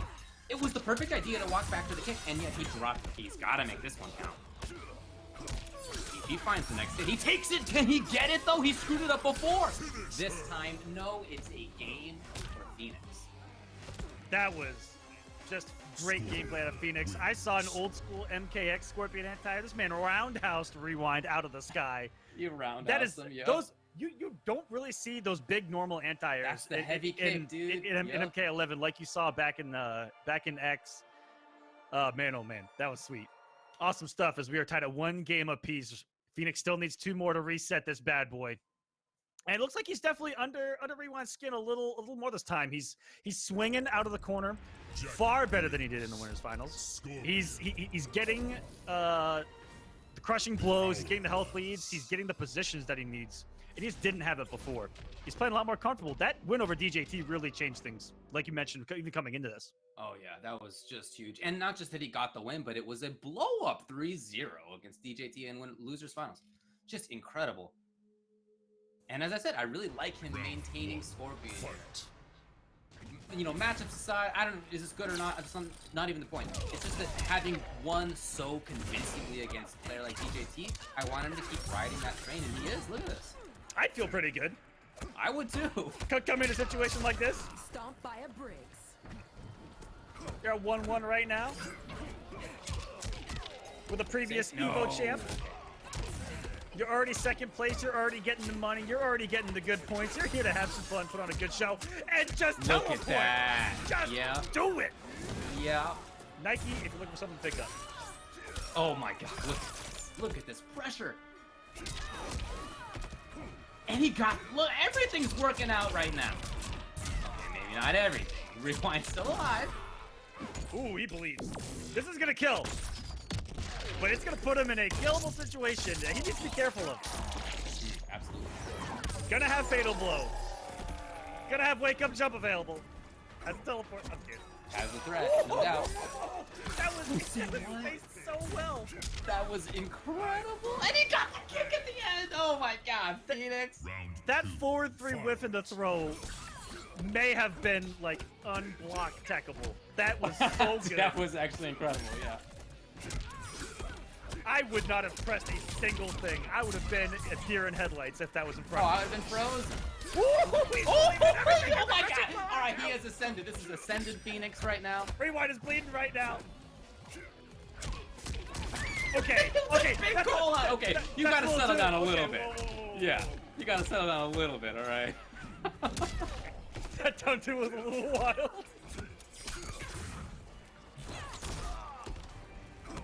Oh, not quite. So I got the 4-3 here. Corner on this, yeah. Rewind interrupting. Didn't expect the string.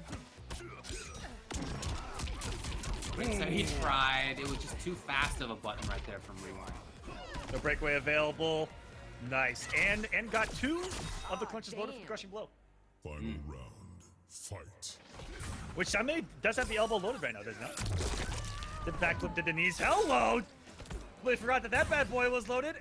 That's 2 bleeding crushing blows that Rewind has gotten hit with this game.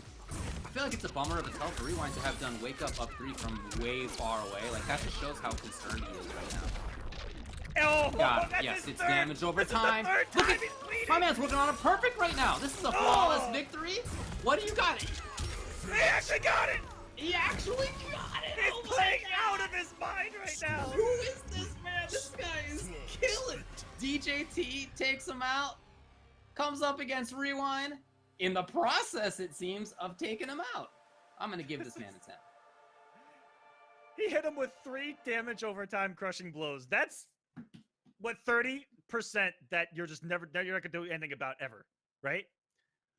That's crazy. He flawless. Wow. A flawless victory to top things off. Liu Kang. What's the call for? Okay. Ooh. Okay. Tournament. So he goes to the character we're all talking about. So this is another character that's good at locking you down, right? That's just gonna put you in a situation where if you press a button, you're gonna get punished incredibly for it. And I think that honestly, Liu Kang may be a little bit better at that than Jackie here. Post patch, the reward's really good as well. Escape failed just like that. I mean, instantly loading the throat crushing blow. Flawless block, but to what end?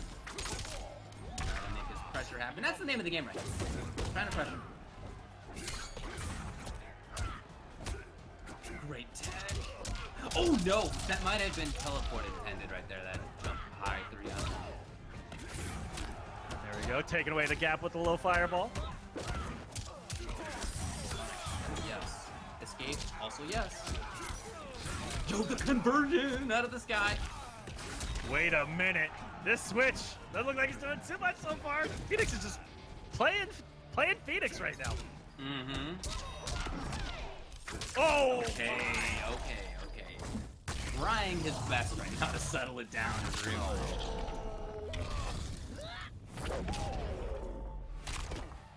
And it's the round, okay. Round 2. Fight. So he properly did settle it down, but at any point that little bee could buzz out of the corner. He actually got the back too, but not the rest. Okay, it works out. He's still picked up afterwards. Surprised not to see the jumping right there. And then he gets the proper timing as well. Phoenix is just on an absolute super high level. Yeah, those definitely take time to lab, against the options off the 4-4. Sure. 4-4-3 pressure there. When it is low fireball, straight fireball, amplifies the low fireball, amplifies the straight fireball. All things that you need to be ready for and have the punish ready for. A lot of individual hits right there. Okay, I like that low fireball a lot. I think that's pretty cool. He expected the teleport cancel back. He was right. Punish, yeah. Woo!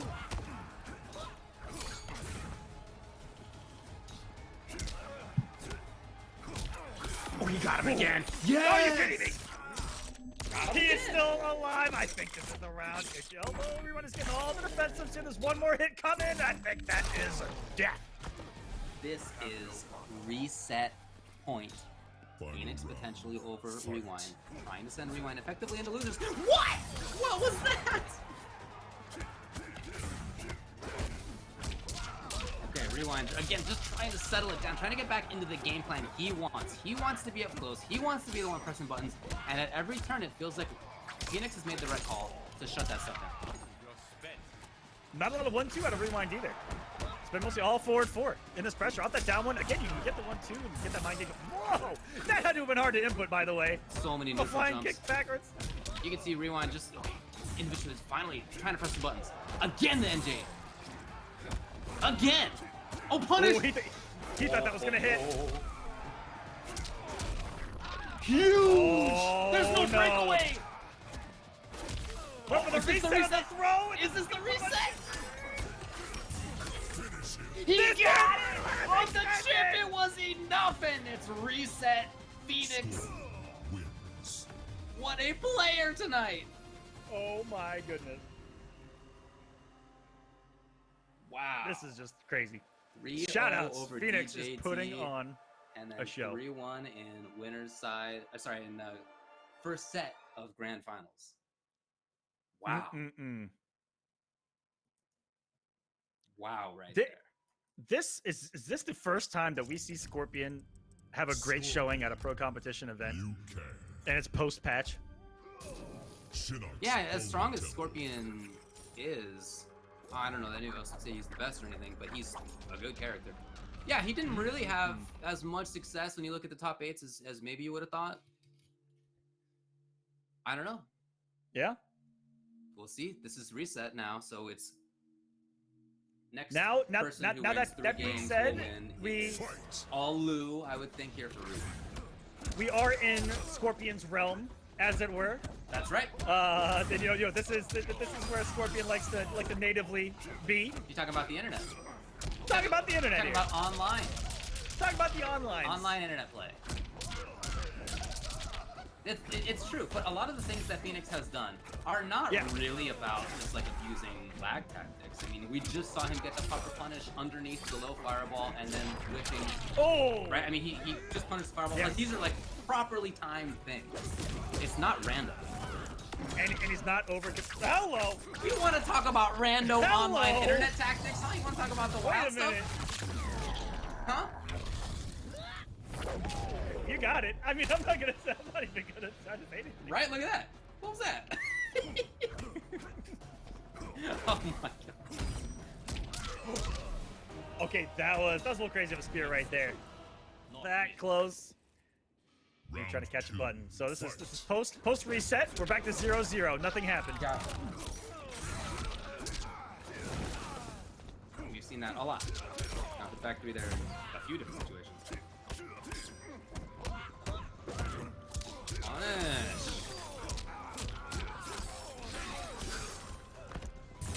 Nice side switch to end with the spear there. Really trying to move, and he's just running into a bunch of stuff. He just took about 30% damage he didn't need to. Try. Interruption, and he takes it. So, but for All right. the rando online internet play of Final rewinds with Dragon Kick into, fight. into a fatal blow, but for that, this is basically Phoenix controlling things. Yeah, that is a reaction to the start of that teleport and knowing that he's gonna go for the cancel because that's one thing that Phoenix hasn't really done is go for the teleports on block at all, and that is a good use of that interaction. It side switches, does okay damage, but this is all Here's the rewind here. Yeah, he's got a lot of advantage right here, and you know what? Maybe he pressed a little too hard. He left too big of a gap. And another one. Okay, this is doable. This is absolutely. Tell me it's not. Oh, I was just gonna say, if Okay, it was 1-1 you fatal know. blow, I would have exploded. He put it in. He You did. know he put it in. He definitely did. You saw the one. That 1-1 was there. It was. I would have Blocker, exploded. block or hit, it was coming, baby. Deoxys is gonna. Sorry, Deoxys. You guys, my bad. It's rewind here is gonna Oh, he survive. tried it. Oh my god, I'm watching this stream. Survive Dude, game if that number had one. That worked- was oh, no. 130% 1-1 fatal blow. no. I would, if I was a betting man, my wallet would have hit the deck and said everything on 1-1 fatal He blow. tried it. What else was that? What else was that? Right there. It was 1-1. What else was it gonna be? Shaolin Trap Dungeon. Anyway, Rewind takes that game. Wait, Jeez. wait until the end of one of these matches where he just does 1-1 and then throw or something, and it's gonna hit 100%. The moment he doesn't do that at the end of a round where he's got fatal blow, I think 1-1, something else is guaranteed. Mm-hmm. Okay. Anyway, settle it down. Get back into this thing. Rewind up 1-0 actually in the second set. Yeah, Rewind could look at it as he's just up 1-0 in grand finals. Treat it like another match, another set. The amplified For the grab. projectile, it moved him forward. Too far. Lou's not the best at that. I mean, Lou's got a lot of great stuff going for him, but the wake ups and the claw spot attacks are not the best.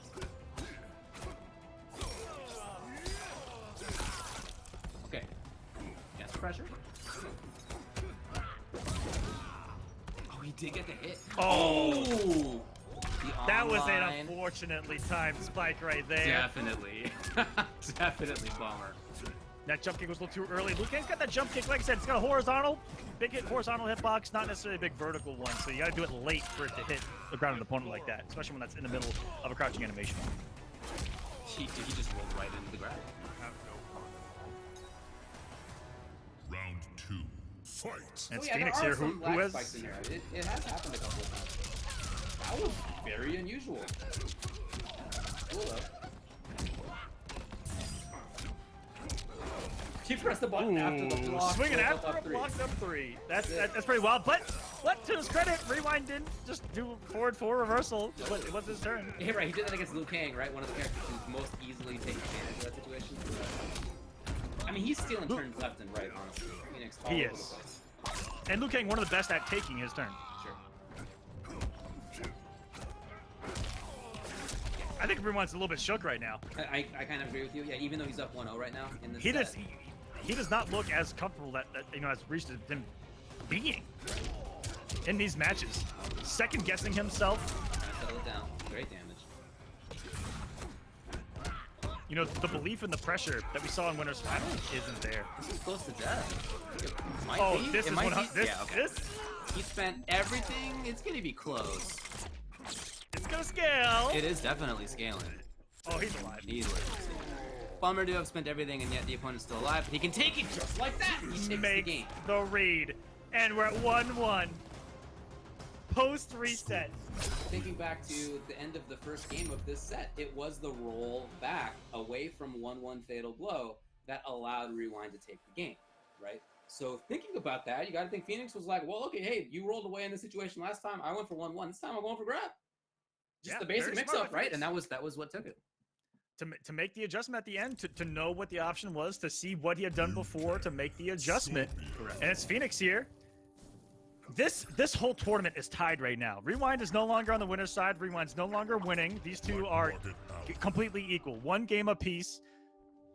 And now it is a best of 3 to see who wins this entire thing. We're at 2 out of 3, buddy. That's all we have left.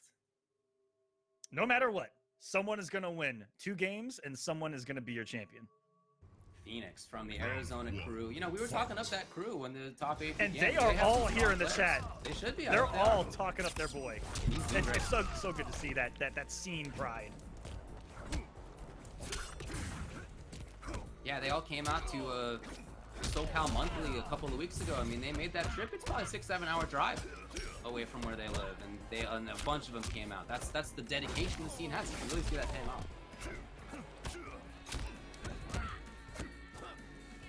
And By one the way, thing I I gotta think say, Phoenix got third at that tournament. I gotta say that I have not seen, I think, 1-2 out of Rewind. I'm not sure I have. Maybe once. It's been very rare for sure.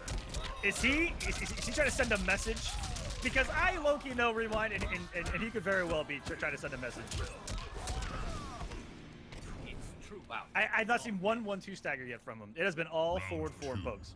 It really that has been what it's been about. And once again, reacting to the cancel teleport with the forward 4, getting that damage loaded. I think he's got Yeah, there it is. I couldn't even get it out. Just happens. Bam! 340 gone. A lot more blocking. You can see it. You know, obviously, if Rewind's on pressure, he's going to keep it going. Try to keep the chain rolling. But other than that, right now, he is blocking. Oh! Maybe I spoke too soon. Did he see flawless block and think that was going to be punishable? Maybe. Hello! Some damage at least, but not death. Well, there it was. Swinging out a Rewind, and 2-1 now. Championship point for Rewind. Trying to take it for UYU, trying to get himself on the map. He's definitely going to, with a win here, potentially crack that top 12 in the points. Try to get into that final combat. Needs a win here to really, really start to set himself up for that, though. First place in this tournament gets 125 points, and second place gets 80, so a pretty good chunk. As we mentioned before, currently Rewind's at 14 points with 210. Oh, that's actually been updated with the current, like, today points. That's actually nice job, whoever's doing that. Yeah, they actually tweeted out that the points are going to update live That's incredible. along with Smash GG. Okay, so that means, yeah, so Phoenix, as a result right now, is at 80 points. He gets a minimum of 80 for taking this, which puts him at 160, and that will be good enough for that's 16th. just outside. Yeah, that's 16th. not just above that's knocking Zach at the door. Robb from SoCal as well. And you know there are plenty of events left. There are to compete in. Championship point now for Rewind, up 2-1. Everything's looking good so far. Trying it again.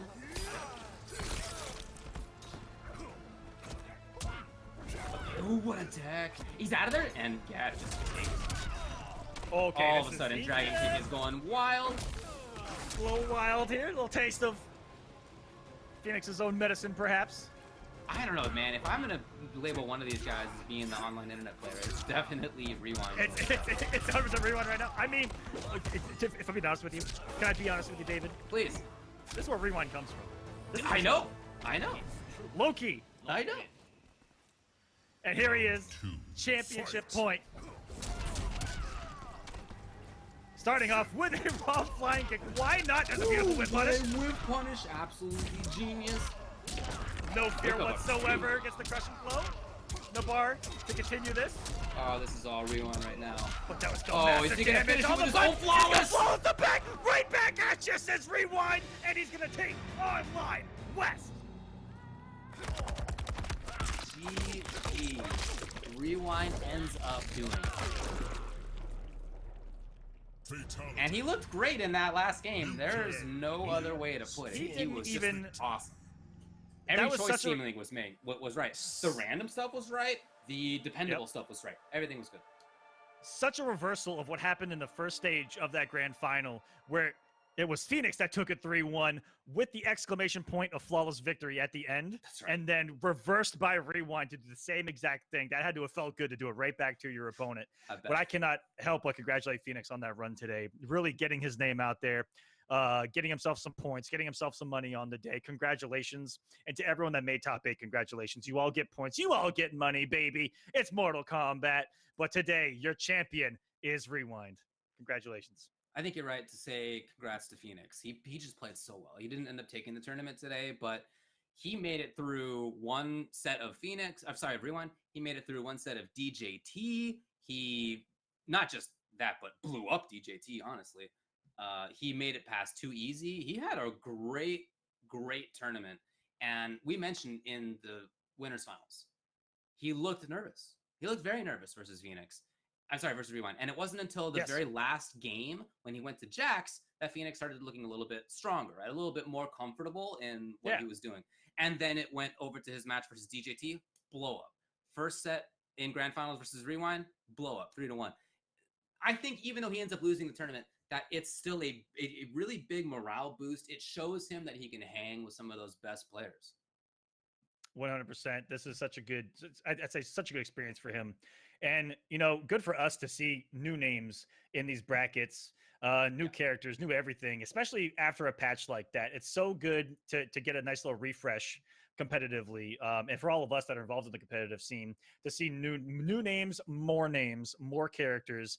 Variety is so good. It's for the health of us competitively, and it's awesome to see. And speaking of some more variety, I believe in 3 days we are getting a combat pack trailer. So I hope you guys are excited for that, because I know I am. We're going to get to see some characters, baby, that are coming to the game. And we talked earlier about how great the additions to Mortal Kombat 11 have been, that have kind of broken the tendency of brand new characters being overpowered. They've really done a great job with them. Have NetherRealm. They're coming out and they're like right on the line of like good.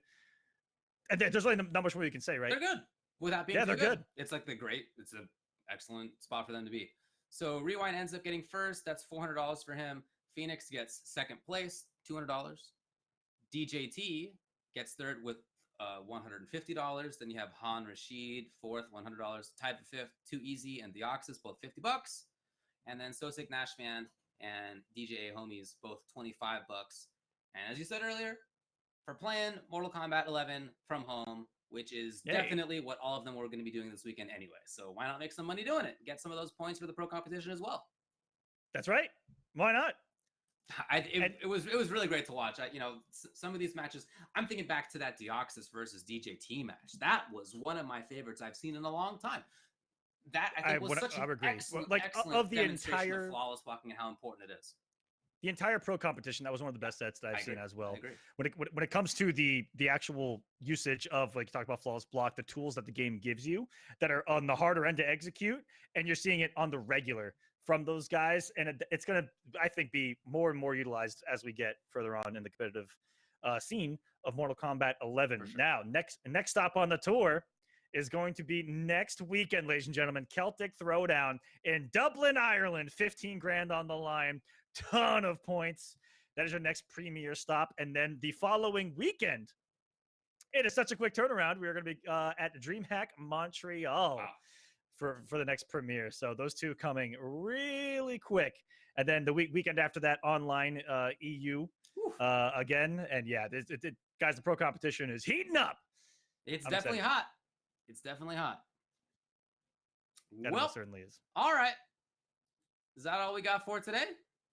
Looks like it's all we got for the day. Congratulations to all of the competitors. To Rewind for taking it.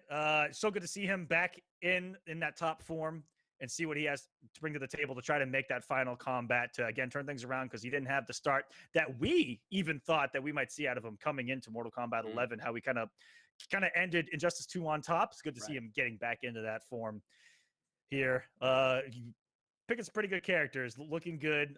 Liu Kang looks to fit his style. And I want to see what he does offline with it as well. But congratulations to everyone. David, it's an absolute pleasure, like always, commentating with you. Just good games all around. Had a lot of fun, as per usual, man. Yeah, I highly agree. Thanks a lot for joining us, everybody. Give a follow over to @NRS Esports on the Twitter. And also, of course, if you haven't already, give them a follow on this Twitch channel that you're watching the thing on, twitch.tv/NetherRealm. Thanks, everybody. Have a good night.